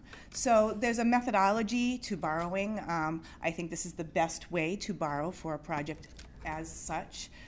One thing I would like to say is that we do have a lot of unauthorized, unissued borrowings right now that will need to be borrowed for. And I think your council should be aware of those. So we do have multiple different items that are not borrowed for. Vice President Parika, and then Delicia. So I guess that would, with your statement there, those items that you just mentioned, that, so are those included in that 3% today? That is my understanding. Yes, so all the debt service that we have in the debt Bible is included in that 3%, even though it might not be issued yet. Any question? But that, can I follow up? Yes. So that right now we don't, so it is projected, but we don't, but there are certain projects that are happening and we There don't are know how certain much projects exactly. that What do your you- council has authorized, Yep. but we have not yet issued any debt on those. Okay. Those are water projects? Yep. It's more than water, so I just want to be very specific on what they are, okay? So we have Dodgeville Pond Dam, which is actually not a water project, it's a general government project. That has not been issued as of right now, that's $500,000. It is authorized, unissued. We have Reed Street at 2.7. Wastewater treatment upgrade at 1.5. Steer Street at 1.7. Roy Ave at 500,000. The library has yet to be determined and not sent down. DPW vehicles, which is up today. The fire engine and rescue, which is here today as well. And Wamsetta roofs in Brennan. So I do want to make your honorable body aware of those projects that are not yet issued. Explain to us what not yet issued means. It means that you've authorized them, I have not borrowed them. Some of them have been, some of them haven't been, but we know that they're coming down the pike, like the library. None of those have been borrowed that I just discussed with you. All right. Some have not been approved or are pending. Some have not been sent down. Council Reynolds. Thank you. So first of all, I thank you for that honesty. And secondly, I would like a copy of that, if I could, I of have. all of them listed. And in your professional opinion, and as a city treasurer, would you say that's really going a little too far? I mean, I was reading some of these last night myself, and I thought, oh my God, you know, it's gonna start adding up. Can we do it? And will, if every single one of those were bonded, and maybe Barry, you need to, this too, is that still put us in the 3 to 4%?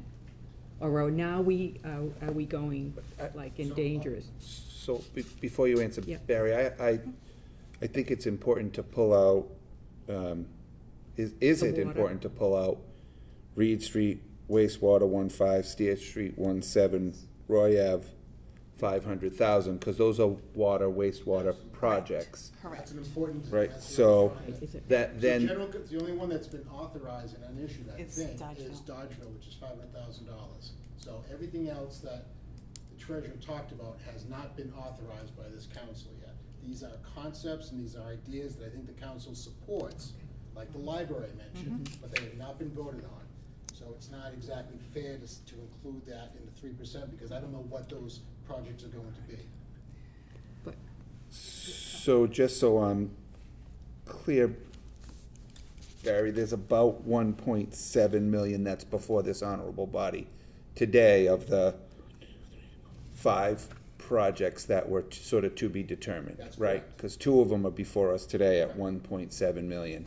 What I said is that if those 2 are approved, we will be still under the 3% with about $500,000 of capacity still, which would bring us up to the 3 or 4%. And that's, as you recall, is what is available for future projects like the library or whatever this council chooses to approve. But it's future project payments, Barry, right, of Yes. 500,000, Yeah, which it's your right, mortgage because payment, what I not your do, mortgage. right, I think that's an important distinction for people, because I think some people likely at home are thinking, we only have $500,000 left, and then we're at the 3 to 4%. I don't want anybody to think that. That's why I was asking the questions the way that I asked them. So thank you for that. Council Reynolds. I'd like to answer your question too when you're. Yeah, so one of the questions then I guess I would ask is, do you feel that if we did every single one of them, if we did say yes to every single one of them, because we all know they're needed, would we be in an all right position, yes or no? Not that you No. have to tell me yes or no, but you So know. first of all, it's unlikely that they would all hit FY '21. Okay. So the numbers I'm talking about are what is going to be available in FY '21. Mhm. The library is probably not gonna hit FY '21 as far as a debt service payment is Mhm. concerned. So even though we could start that project and start the bidding and the design and all that stuff, by the time we go out to bid and the shovels in the else will be ground, coming we're off. in FY '22. Okay. And more debt would Be coming off, Right, okay. So we're doing another analysis. So it's just what you're talking about, constantly looking at it, putting them in, taking them off, putting them in, taking them Correct, and off. I'm giving you the knowns. The knowns right now are the two items before the Yes, silver yes, bond. yes, understood, thank you, thank you. To answer your question, in my opinion, yes, I think we are where we belong. Barry alluded to the fact that we have a very strong financial team. We sit down every couple of months and discuss debt. We go through the debt, we talk about, what are our possibilities, where is it gonna hit according to the budget, how is it gonna affect us? So these are things I needed to tell you, because I need that to keep this on your radar, because you need to be aware of the things that are not yet issued but are authorized, that might not be on that debt Bible that you have, Jay, or might not be in something you have on your radar. So I think it's important that you know that, and it's my job as the city treasurer to make you aware of it. I appreciate that and would love the copy, but I would thank be you more so than much. happy to share Okay. that. And that's all I have for today. Thank you. Any additional questions? Oh, Council Cobus, sorry about that. Thank you, and I'll just reiterate that I would also love to see a copy I'd be of happy to provide it to sort of Virginia. the fiscal year '21 and overlaid with, roughly speaking, here are the projects we anticipate, so that we have a good understanding of, if we approve this, are we losing something else? Is there something else that's on our radar that we would then be cutting? And additionally, to Councilor Conti's point, I'd love to see the overall policy for our debt service number. I know back in 2008, we were at 7%, and now, when I was looking at it for 19, we were down at 2.7%, I thought. And so, hearing that we're moving up, that's great, but I'd love to understand what the administration's policy is, and I think we had asked for that in the past. So that would, as part of all of this information, I'd love to see that as well. Sure. Thank you. Any additional? Council Delisia? Thank you. So I know that the chief talked about it's a year before we even get the trucks. DPW talked about it's a year before we get some of these on Saturday when we have a meeting there. When will we see the first hit to the debt services? As Barry had mentioned, it will be 2021. We will have, we're going to do it as a ban. Obviously, as they're going out, we haven't claimed the vehicle yet. So we do it, short term, but we're doing those in a 5-year ban. It is 2021. Is that correct, Barry? Thank you. Any other questions for Laura at this time? Thank you. Thank you. Is there anyone else here to speak in favor? Anyone here to speak in opposition? Anyone here neither for nor against? Seeing none, Councilor Blair, at this time, given the requests for additional information, should we keep I'd this like to open? keep this open. I'm gonna meet with Barry this coming, possibly this week, got a few questions. We talk about in committee next week, and I will call a meeting, schedule a meeting the following week to bring it out so we can vote on it then. It won't hold it up, but I wanna keep it open till then. I'm not gonna hold a vote up on this at all. That public hearing is, remain open and continued until December 3rd? December 3rd. Thank you. Yes. Moving on to the Next one? next public hearing. Okay, the next public hearing is relative to the following loan order, and that said loan order be referred to the planning board for study and recommendation. Thanks, Chief. Ordered, the $734,000 be appropriated for the cost of purchasing and equipping public works departmental vehicles / equipment. That to meet this appropriation, the treasurer, with the approval of the mayor, is authorized to borrow $734,000 under Section 7, subsection 1 of Chapter 44 of the general laws. Any premium received by the city upon the sale of any bonds or notes approved by this order, less any such premium applied to the payment of the costs of issuance of such bonds or notes may be applied to the payment of costs approved by this vote in accordance with Chapter 44, Section 20 of the general laws, thereby reducing the amount authorized to be borrowed to pay such costs by a like amount. Thank you. Is there anyone here to speak in favor? Mr. President, just a note to all my colleagues. I did just speak with Superintendent Mike Tyler, and he's having some serious car problems. He's a wreck over not being here right now. So I did tell him that I would invite him to my committee meeting next week as well, okay? Just so Great. everybody knows. And thank you, Barry, for being here this evening. I welcome. appreciate it. Sure, no problem, thank you. So Superintendent Tyler could do an outstanding job telling you about the needs of his department, and I know that many of you attended a meeting last Saturday at his garage to actually see it firsthand, so I won't try to duplicate what he intends to tell you at the committee meeting. But many of the same reasons for borrowing the fire apparatus for under a 5-year ban apply here as well. So I'm here to tell the council specifically that that's what we will be doing on this project as well. We'll be borrowing for a 5-year ban. Again, we think that that's a good way to purchase vehicles that have a limited shelf life. Additional, Council Blair. For those that weren't there Saturday, we really need that equipment down there. I support all of it, except that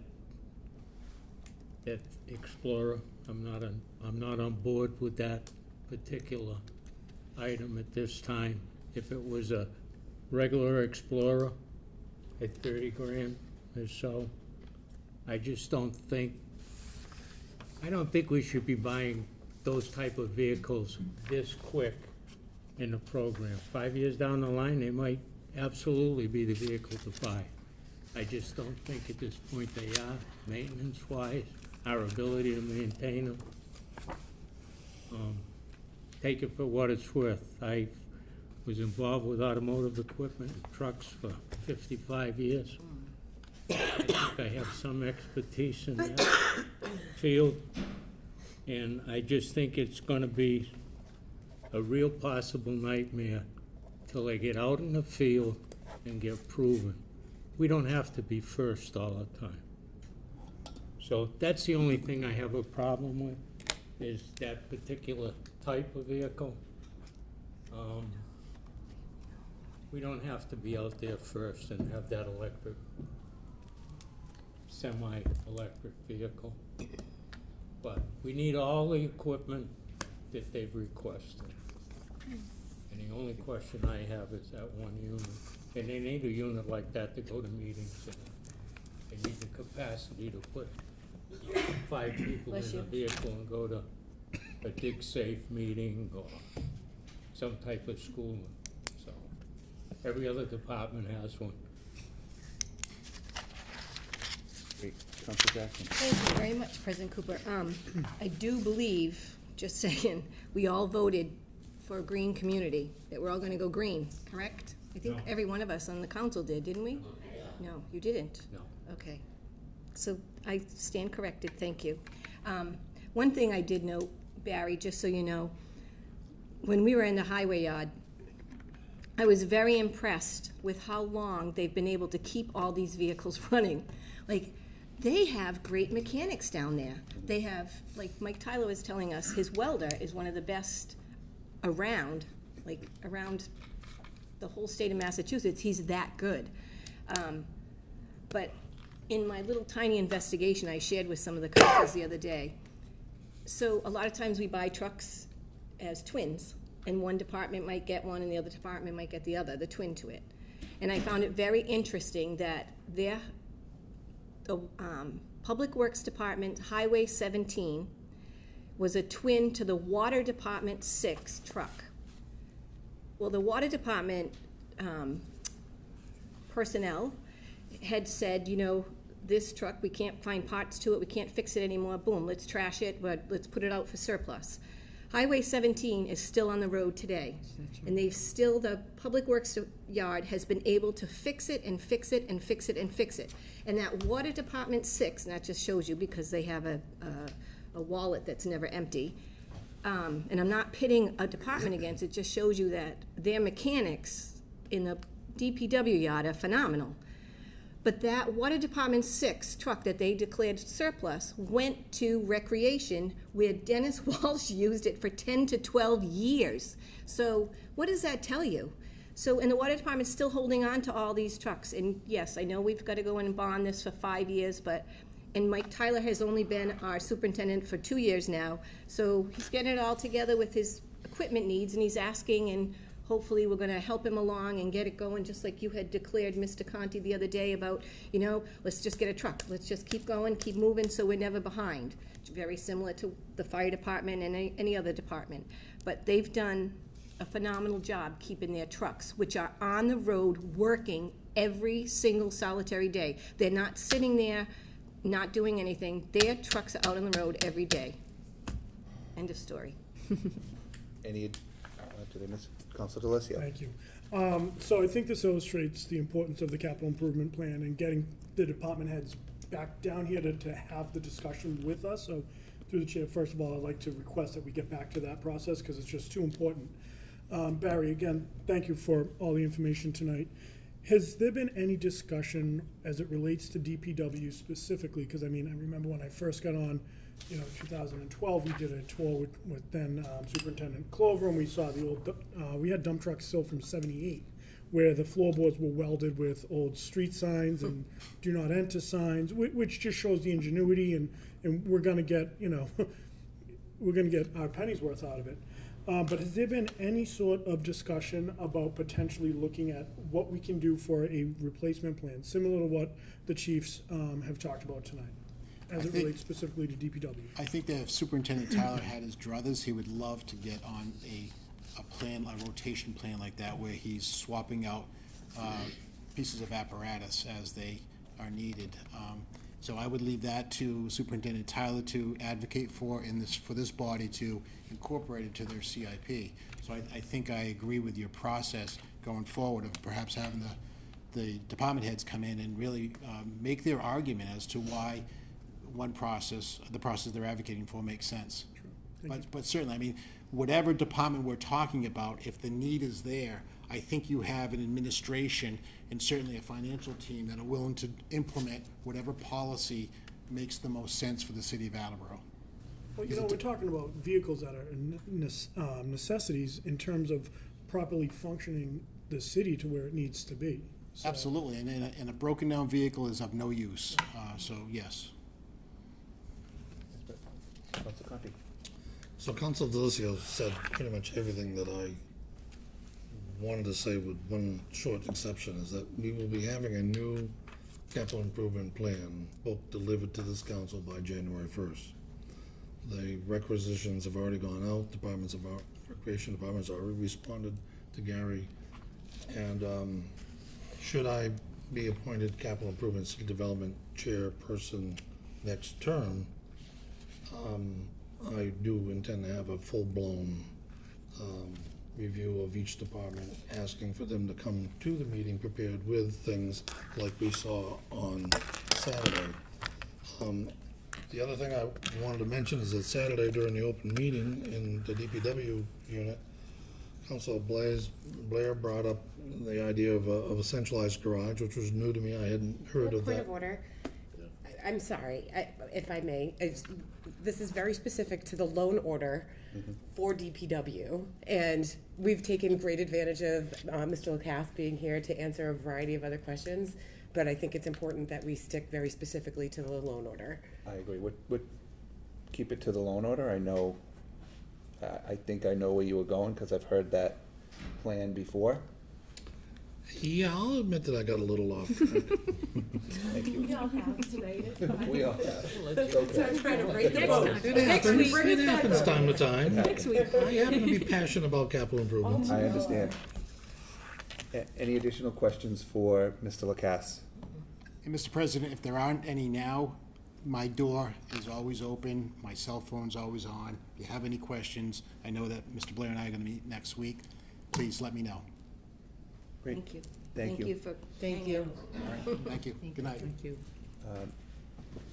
Council Jackson, I see no reason to leave this public hearing open, because I can still have Mr. Tyler come to my committee meeting next week, even though it's closed. That is So correct. I would like to close this. wait, this Thank public you. hearing is closed? We're closing it? Closing, you said? Yes, please. Did you ask for anyone to speak against? or- Oh, I ran out of time. I'm getting all I excited. withdraw it right now. Is there anyone here to speak in opposition? I don't. That was good. Oh, that was a good Bill. one. Well played. Yeah. Anyone to speak neither for nor against? Seeing none. Now, Council Jackson, at this I time. would like to close this public hearing, Thank you. sir. That public hearing is closed at this time. At this time, I'd entertain a motion for a short recess. Second. All in favor? Aye. Thank you. We're recessed at 8:49.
Yeah, actually. Call the council back to order at 8:57, I just got a message from him.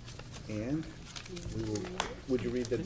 Yes, the next public hearing is relative to the disposition of a 7,236 square foot portion of Frank Mossberg Drive, specified as Lot A, as shown on the plan entitled Street Discontinuance Plan of Land in Attleboro, Mass, dated April 8, 2019. The land is currently assessed at $7,800. Thank you. Is there anyone here to speak in favor? Is there anyone here to speak in favor? Anyone to speak in opposition? Anyone neither for nor against? Seeing none, Council Cobus, do you see any reason to keep this open? I do not. That public hearing is closed. The next public hearing is relative to the changes to the Attleboro City's Ordinance 10-5 parking as it pertains to First Street easterly side restrictions. Thank you. Is there anyone here to speak in favor? Anyone to speak in favor? Anyone to speak in opposition? Anyone neither for nor against? Vice President Parika, do you see any reason to keep that public hearing open? No, President Cooper. That public hearing is also closed. And let me just make sure I write that down for my friend in the office. Okay, moving right along. To the mayor's communication. November 19th, 2019. Dear municipal councilors, I respectfully submit a communication from Superintendent of Water Courtney Wunschel regarding the need for funds to install a 6-inch water main on Franklin Street. The Water Department has drafted a scope of work to replace the 1.5-inch water main on Franklin Street with a new 6-inch water main, and has received bids for this scope of work, as well as quotes for materials, paving, and permits needed for the project. The requested amount includes a 15% contingency.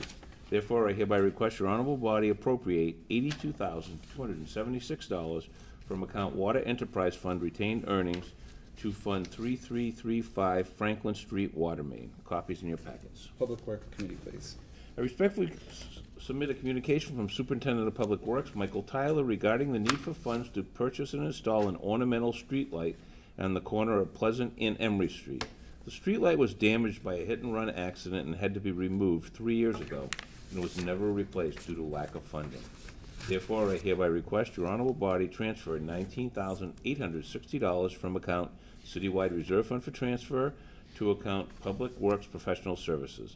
Upon approval, the available balance in the Reserve Fund for transfer, to include any pending requests, will be $353,092.80. Copies in your packets. City Property and Claims Committee, please. I respectfully submit a communication from Superintendent of Wastewater, Thomas Hayes, regarding the need for funds to make the necessary repairs to the tracks on the 2002 Caterpillar D5 LGP bulldozer. A 25% contingency has been added to the requested amount. Therefore, I hereby request your honorable body transfer $8,500 from account Wastewater Enterprise Fund, Reserve Fund for transfer, to account Wastewater Enterprise Fund, repair heavy equipment. Upon approval, the available balance in the Reserve Fund for transfer, to include any pending request, will be $17,115.14. Copies in your packets. Public Works Committee, please. I respectfully submit a communication from Chief of Police Kyle P. Hegney regarding the need for funds to replace 50 computers.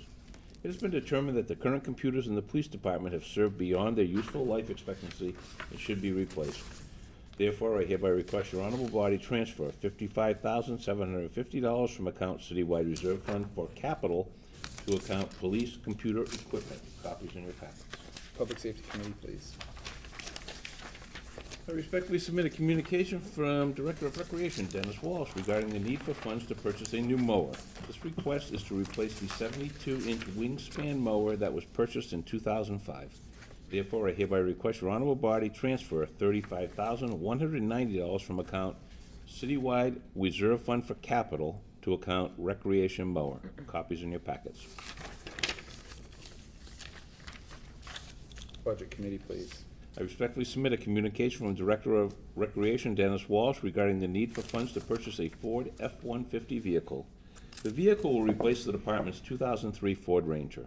Therefore, I hereby request your honorable body transfer $29,157.05 from account Citywide Reserve Fund for capital to account recreation purchase of vehicles. Copies in your package. Public Works Committee, please. I respectfully submit a communication from Director of Recreation Dennis Walsh regarding the need for funds to have necessary repairs and maintenance done to the asphalt parking lot and walking paths at the Ponson Hewitt Recreational Facility.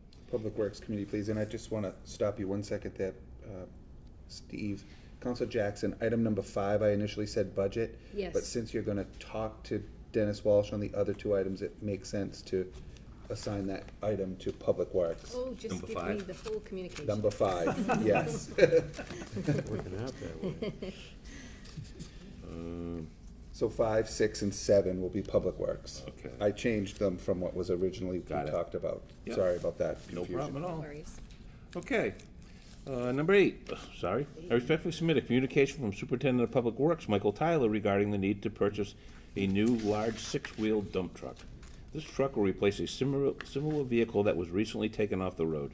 Therefore, I hereby request your honorable body transfer $150,267 from Citywide Reserve Fund for Capital to account Public Works dump truck. Copies in your packets. Public Works Committee, please. I respectfully submit a communication from City Collector Deborah Macaccio regarding the need for funds for 125 accounts to be recorded at the Registry of Deeds as part of the tax-taking process. Therefore, I hereby request your honorable body transfer $3,511.60 from account Citywide Reserve Fund for transfer to account Collector Recordings. Upon approval, the available balance in Reserve Fund for transfer, to include any pending requests, will be $349,581.20. Copies in your packet. City Property and Claims Committee, please. I respectfully submit a communication from Superintendent of Public Works, Michael Tyler, and Superintendent of Water, Courtney Wunschel, requesting a change to the revised ordinance of the City of Attleboro, Section 16-12.26, hydrant use. City Solicitor Cynthia Mara reviewed the changes and approved them to form. Therefore, I hereby request your honorable body vote on the following amendment. Notwithstanding the preceding paragraph, the $200 fee shall not apply to work to be performed by a contractor on any municipal roadway project, including but not limited to paving, milling, sweeping, or other related work in any city right-of-way. Furthermore, I hereby request your honorable body to hold a public hearing at the appropriate time on the above ordinance change. Ordinances, elections, and legislative matters. And Councilor Holmes, would you like to have a public hearing on December 3rd? Yes, please. All in favor? Aye. Thank you, motion passes. The public hearing will be December 3rd.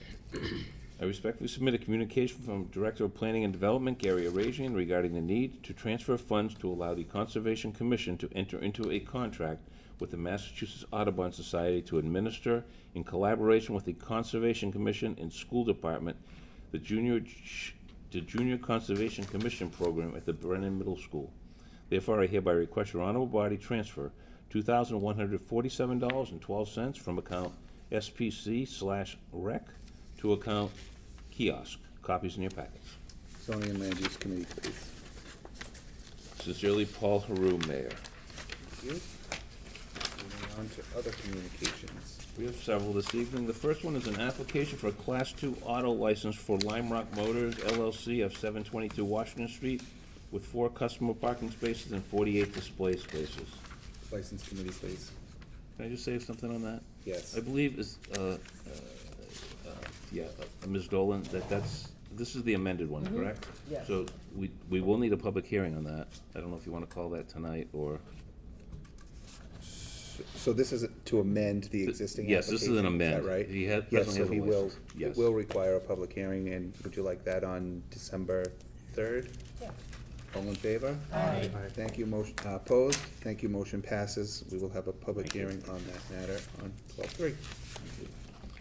We also have received an application for a Class 1 license from Courtesy Auto Group, Inc., doing business as Courtesy Kia Mitsubishi at 11 and 16 Scott Street with 34 customer parking spaces and 172 display spaces.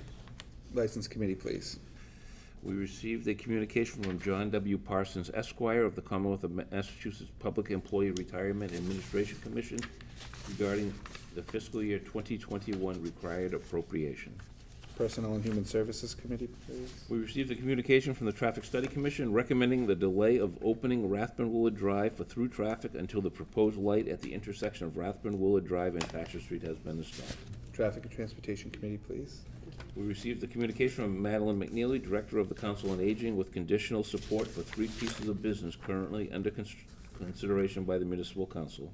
Special Committee on Senior Tax Abatement. We received a Class 2 application for Louis Leans of 28 Taft Hill Terrace, Roslindale, for Leans Auto Repair, Inc. at 141 Pine Street with 7 customer parking spaces and 28 display spaces. License Committee, please, and Council Dolan, would you like to have a public hearing for that matter also on December 3rd? Yes, please. All in favor? Aye. Opposed? Thank you, motion passes. And that is all. Thank you. And at this time, I'd entertain a motion to enter Committee of the Whole. Second? All in favor? Aye. Thank you. At this time, if you had any business you'd like to bring before the council, now's the time to do so. Seeing none, I'd entertain a motion to arise. Second. All in favor? Aye. Opposed? Thank you. We will move right along to committee reports, starting to my left with Council Jackson. Thank you, sir. I have no business this evening for the Public Works Committee, but would like to call for a committee meeting at the appropriate time next week, because I have lots of business next week. Thank you. Councilor Waterman. Yes, reporting from the Personnel and Human Services Committee, from the docket of November 19th, 2019. I move to approve the request of the mayor in accordance with Chapter 1, Section 12 of revised ordinances of the City of Attleboro to allow the Attleboro Cultural Council to expend approximately $27,200 from the Massachusetts Cultural Council and any future grant amendments. Second? Thank you. Motion is in order. Any comments? Well, I shared with us, this is self-evident, I think. We get this every year, and it's no expenditure by the city. Great. Any other questions or comments? Seeing none, a roll call vote is required, and we'll begin with Council Jackson. Ms. Jackson? Yes. Mr. Waterman? Yes. Mr. Conti? Yes. Mr. Cobus? Yes. Vice President Perica? Yes. Mr. Delissio? Yes. Ms. Dolan? Yes. Ms. Reynolds? Yes. Ms. Holmes? Yes. Mr. Blair? Yes. President Cooper? Yes. 11 yeas, 0 nays. Thank you. Motion passes. And from the docket of November 19th, 2019, I move to approve the appointment of Stephen Burdos, 24 Streeter Lane, to fill an unexpired term in the Council on Human Rights, term to expire February 2021. Second? Thank you. Motion is in order. Any questions or comments? Stephen gave a very good presentation. I think he's highly qualified. Thank you. All in favor? Aye. Opposed? Thank you. Motion passes. That concludes the business of the Personnel Committee. We'll meet at the next appropriate time. Council Conti. Thank you, Mr. President. Reporting for capital improvement and city development from the docket of October 22nd, 2019. I move to approve the request of the mayor to transfer money for MGT Consulting Group to complete a comprehensive central service cost allocation plan for indirect rates for water and wastewater enterprise funds. Please transfer the following: $2,400 from the citywide reserve fund for transfer to the citywide professional services. Upon approval, the available balance in reserve fund for transfer to include any pending requests will be $102,566.23. $2,400 from account wastewater fund reserve fund for transfer to the wastewater enterprise fund professional services. Upon approval, the available balance in the reserve fund for transfer to include any pending requests will be $25,615.14. And finally, $2,400 from the water enterprise fund reserve fund for transfer to the water enterprise fund professional services. Upon approval, the available balance in the reserve fund for transfer to include any pending request will be $47,600. Second? Thank you. Motion's in order. Any questions or comments? Council Conti. Yes, the dollar amounts that are quoted for being the available balances in the accounts is obviously dated. My committee discussed this report completely and recommends its passage, and that completes my comments. Thank you. Council Cobus. If I could, through the president, just a procedural question. Once this report is completed, will the council then be required to approve the updated rate based on the report? Is that or are we approving this from this company and whatever they come up with becomes the new rate? Mr. President, my recollection is that the two reports that we have received in the council while I've been sitting here were heavily discussed. And I think in the end, it took a majority vote for passage of the recommendation from the, and I believe in both instances, that's exactly what happened, is that the council approved what was described in, but not without discussion and examination. And that concludes my comment. Thank you. That also is my recollection, Council Conti and Cobus. If they want any adjustments to the percentage of time that an individual or an individual department contributes to that function, they do that by coming here and explaining it to us, and have done that, like you suggested the last two times. We've had a full presentation of their findings and their report, so I expect the same outcome from the analysis that's completed. We'll keep tabs on that in my weekly meeting. Any additional comments? Thank you. Did I see a hand over here? No. The roll call vote is required, and we'll begin with Councilor Blair. Mr. Blair? Yes. Ms. Holmes? Yes. Ms. Reynolds? Yes. Ms. Dolan? Yes. Mr. Delissio? Yes. Vice President Perica? Yes. Mr. Cobus? Yes. Mr. Conti? Yes. Mr. Waterman? Yes. Ms. Jackson? Yes. President Cooper? Yes. 11 yeas, 0 nays. Thank you. Motion passes. Thank you, Mr. President. That concludes the business capital improvement city development as to bring before the council this evening. We look forward to a meeting next Tuesday night. Thank you. Council Cobus. Reporting for capital improvements in city development from the docket of, Zoning. sorry. Not exactly, but close. Reporting for zoning and land use committee, thank you. From the docket of November 19th, 2019, I move to approve the request of the mayor to accept a grant of easement from Massachusetts Electric Company to install an underground electric distribution system associated with the construction of the new high school as shown on a sketch entitled National Grid, Attleboro High School, 100 Rathburn Willard Drive, Attleboro, Mass. Easement, date 2/20/2019, designer M. Eustace, WR 265-22709, Exhibit A. Second. Thank you. Motion's in order. Any comments, Council Cobus? So this is a further easement for the electrical work for the high school. Any additional questions or comments? Seeing none, a roll call vote is required, and we'll begin with Council Jackson. Ms. Jackson? Yes. Mr. Waterman? Yes. Mr. Conti? Yes. Mr. Cobus? Yes. Vice President Perica? Yes. Mr. Delissio? Yes. Ms. Dolan? Yes. Ms. Reynolds? Yes. Ms. Holmes? Yes. Mr. Blair? Yes. President Cooper? Yes. 11 yeas, 0 nays. Thank you. Motion passes. That concludes the business for the zoning and land use committee, and I call for a committee meeting at the next appropriate time. Thank you. Vice President Perica. Thank you, President Cooper. Transportation and Traffic has no business this evening. I just want to let Councilor Jackson know that I will not be here next week with all of your business, but I'll pay attention. And then I call for a committee meeting at the next appropriate time. Great. Thank you. Council Delissio. President Cooper, reporting for Budget and Appropriations Committee from the docket of November 19th, 2019. I move to approve the request of the mayor to transfer $8,384.43 from account 1124100-578300 citywide reserve fund for transfer to account 1541100-558015. Council on Aging, new computers regarding the need for funds to replace 9 computer hard drives for the senior center staff. Second. Thank you. Motion's in order. Any comments? None on this one. It's pretty straightforward. Any additional comments?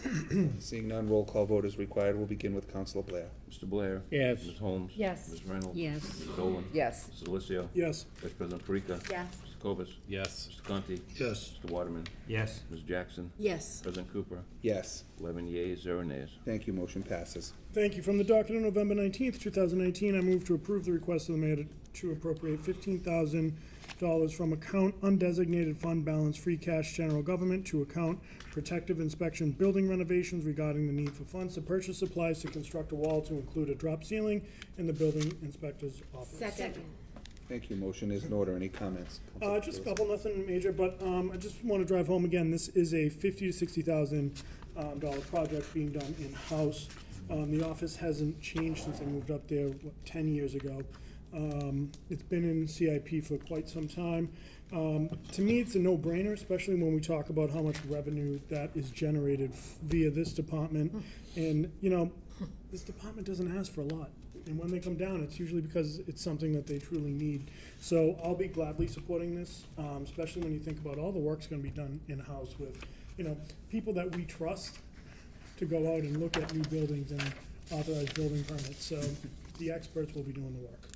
Great. Council Blair. My kudos to the guys over there. They've upgraded that office with the foyer out front on their own.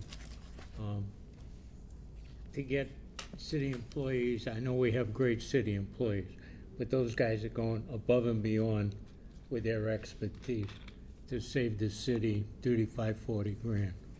So my kudos again to that group over there for coming forward and willing to do the work, so I will definitely be supporting it. Great. Any additional? Council Dolan. I'll also be supporting this.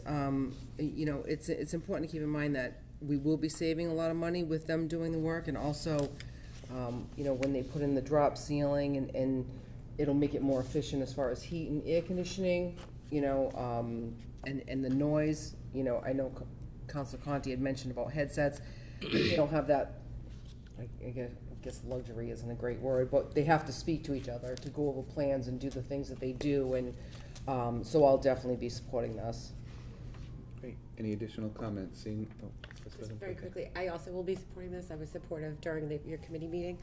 I think it's important that this actually would have come before us a long time ago, but there were some major changes that had taken place due to illness and things like that in that department. So, this has been something that's been in the works for quite a long time, and I'm looking forward to that department being able to have a fully functioning and well-run office. So again, it will have my support as well.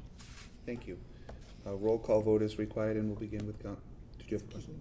I just want to make a comment as well. Sure. Please, thank you. Mr. McDonough never had an opportunity to come before us to plead his case with this being in the capital improvements plan, and he was asking for, I think in the book it's 25,000 or 30,000, I can't recall really, but so he's cut it back half of the cost, and he's going to do all the work himself.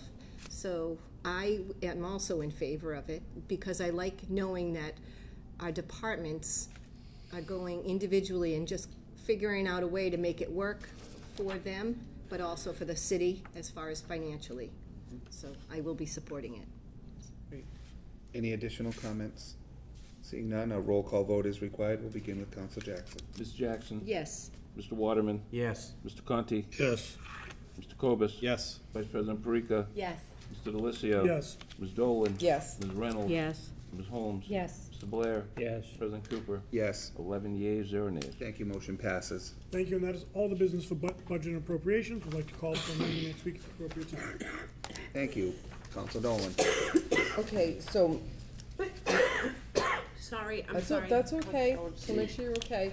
So I have quite a few, so what I'm going to do is read from the docket, and I'm just going to read their names. I'm sure everybody's okay with that.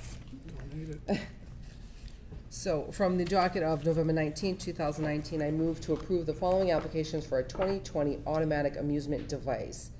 New England Authentic Eats LLC, DBA Papagenos, Portuguese American Club, 65 Prairie Avenue, Demulu Supermarkets, DBA Market Basket, Junior's Bar and Grill, CEC Entertainment Inc., DBA Chuck E. Cheese's. Second. Thank you. Motion's in order. Any comments? No comments, we discussed everything. Any additional comments? Seeing none, a voice vote is required. All in favor? Aye. Opposed? Thank you. Motion passes. From the docket of November 19, 2019, I move to approve the following 2020 Class 1 auto license renewal. JT Automotive LLC, DBA Kia of Attleboro and/or Kia of South Attleboro. Second. Thank you. Motion is in order. Any questions or comments? None. Voice vote is required. All in favor? Aye. Opposed? Thank you. Motion passes. Okay, here we go. From the docket of November 19, 2019, I move to approve the following applications for a 2020 Class 2 auto license renewal. 100% Auto Wholesale, Seacont Gas and Repair, Inc., DBA 123 Mobile, Attleboro Collision Center, Inc., DBA KAR Auto Sales, Best Buy Automotive and Tires, Your Mechanic Inc., DBA Better Auto, Cartown USA Inc., Classic Auto Sales LLC, 1100 Oak Hill Avenue, East Coast Auto Sales Inc., Gaspar Inc., DBA J Motor Group, GMV Inc., DBA Byrider, Greco's Auto, Jeff Millette Auto Center Inc., DBA JMAC, Landmark Auto Sales, Landis Enterprises LLC, DBA Landis Family Auto Sales, Mike's Automotive, New England Automax Inc., DBA Automax Pre-Owned, New England Cars Inc., Mario Faria, DBA Pinecrest Motors, Daniel Martinez, DBA R&D Auto Sales, State Line Auto Brokers, Route 123 Village Auto Sales. Second? Thank you. Motion is in order. Any additional comments? A voice vote is required. All in favor? Aye. Opposed? Thank you. Motion passes. From the docket of November 19, 2019, I move to approve the 2020 Class 3 auto license renewal application from Marcus J. Vitale, DBA Greco's Auto, 83 Dickens Street. Sorry. That's okay. Thank you. Motion is in order. Have it, just kept going. Any questions No. or comments? Seeing none, a voice vote is required. All in favor? Aye. Aye. Opposed? Thank you. Motion passes. Excuse me, sorry. From the docket of October 22nd, 2019, I move to approve the Class 2 application from Wathek Obaid of 196 Commonwealth Avenue, Attleboro Falls for Automazed Inc. Second? Thank you. Motion is in order. Any questions or comments? None. Just have one question about this, because there's Automazed 1 and Automazed 2. Correct. Was this particular dealer one of the ones you had to make several visits to? Yeah. Okay, thank you. Any additional questions or comments? None. Thank you. Voice vote is required. All in favor? Aye. Opposed? No. Aye. So, for the record, Cooper, I heard Cooper and Parika in opposition. Anyone else? Thank you. So motion passes 9-2. From the docket of October 22nd, 2019, I move to approve the Class 2 license application from Wathek Obaid for Automazed 2. Second? Thank you. Motion is in order. Any additional questions or comments? None. Again, a voice vote is required. All in favor? Aye. Opposed? Aye. Aye. Again, the record should reflect Cooper and Parika 9-2. Motion passes. From the docket of October 22nd, 2019, I move to approve the Class 2 application from John Albert for 98 Menon Road, Attleboro for CAMS Automotive Services, DBA Paris Auto Body. Second? Thank you. Motion is in order. Any additional comments? Refresh my memory, Counselor Dolan. No issues. Thank you. Any additional questions or comments? Seeing none, a voice vote is required. All in favor? Aye. Thank you. Opposed? Thank you. Motion passes. And that's all the business I have tonight for licenses. I'd like to call for a committee meeting at the next appropriate time. Thank you. Counsel Reynolds. Thank you. Reporting for City Property and Claims Committee. From the docket of November 19th, 2019, I move to approve the request of the mayor in accordance with Chapter 1, Section 12 of the revised ordinances of the City of Attleboro to allow the Health Department to expend approximately $36,000 from the Sustainable Materials Recovery Program municipal grant from the Mass Department of Environmental Protection and any future grant amendments. Second? Thank you. Motion is in order. No. Any additional questions or comments? A roll call vote is required, and we'll begin with Counselor Jackson. Ms. Jackson? Yes. Mr. Waterman? Yes. Mr. Conti? Yes. Mr. Cobus? Yes. Vice President Parika? Yes. Mr. Delizio? Yes. Ms. Dolan? Yes. Ms. Reynolds? Yes. Ms. Holmes? Yes. Mr. Blair? Yes. President Cooper? Yes. 11 yeas, 0 nays. Thank you. Motion passes. From the docket of November 19th, 2019, I move to approve the request of the mayor in accordance with Section 1-12 of the revised ordinances of the City of Attleboro to accept the donation of an iPad with an estimated value of $614 for MDAP at the high school from the Lions Club. Second? Thank you. Motion is in order. Excuse me. Any additional questions or comments? Voice vote is required. All in favor? Aye. Opposed? Thank you. Motion passes. From the docket of November 19th, 2019, I move to declare the following Attleboro Public Library items as surplus and available for disposition. One wooden lectern, it's in poor condition, the value is $20. Second. Thank you. Motion is in order. Any additional comments? A roll call vote is required, and we'll begin with Counsel Blair. Mr. Blair? Yes. Ms. Holmes? Yes. Ms. Reynolds? Yes. Ms. Dolan? Yes.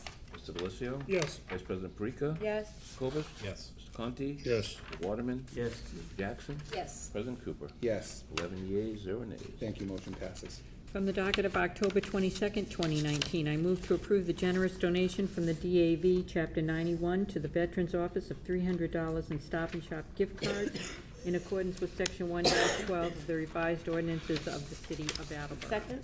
Thank you. Motion is in order. Any additional comments? Voice vote is required. All in favor? Aye.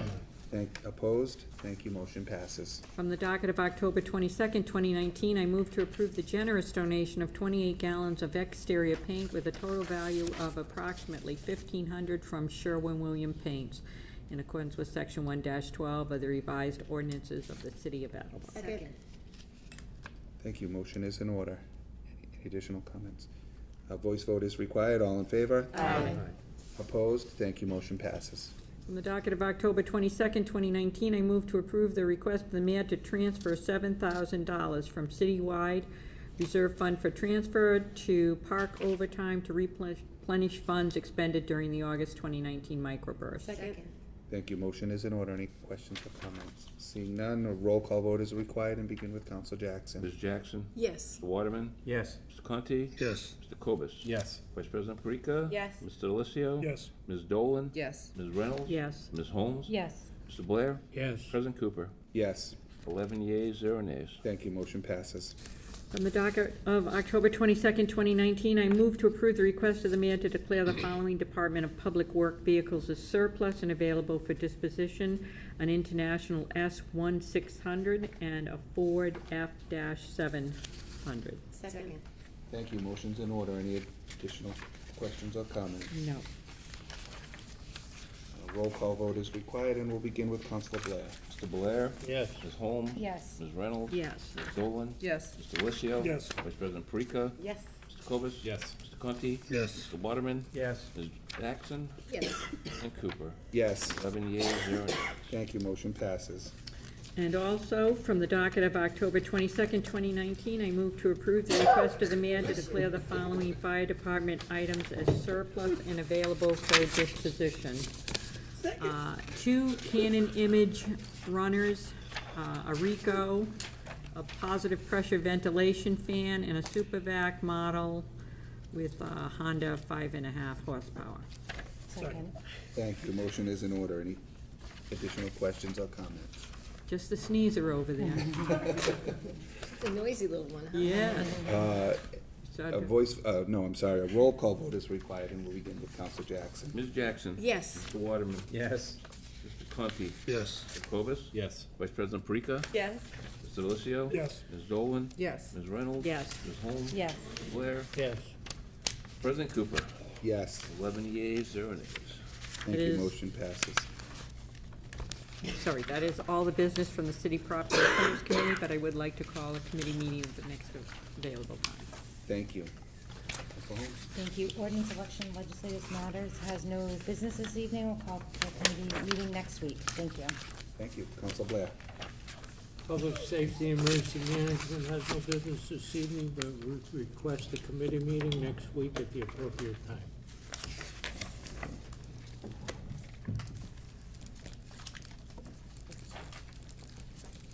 All right. Sorry, I did check the vehicles off the DPW list. There is no old business. There's 3 items of new business, and for that, first, I recognize Vice President Perica.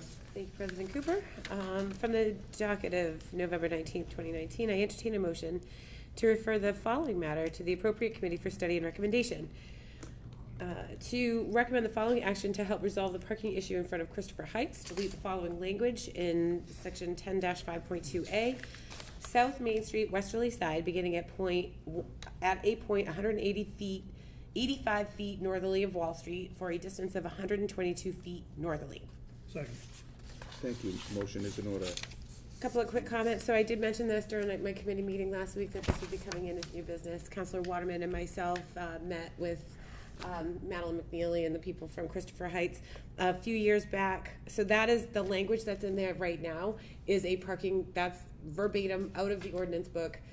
Christopher Heights many years ago requested a parking restriction in front of Christopher Heights because the individuals who live there like to watch the traffic go by and things like that. But as their age population inside Christopher Heights has increased significantly. There's a need for parking out front, especially with the addition of Renaissance Station, where they used to have additional parking there, and the trucks could come in and make their deliveries. There needs to be parking out front.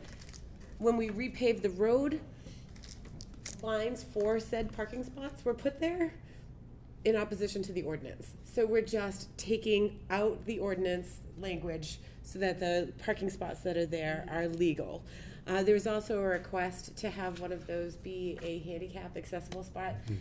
It's a little bit tricky. I'll talk to Bill McDonough about that, but because there's a ramp there for the crosswalk, but we'll have to talk about that. We'll talk about that in committee, but that's the reason why this is coming before us tonight. Great, thank you. Any additional comments?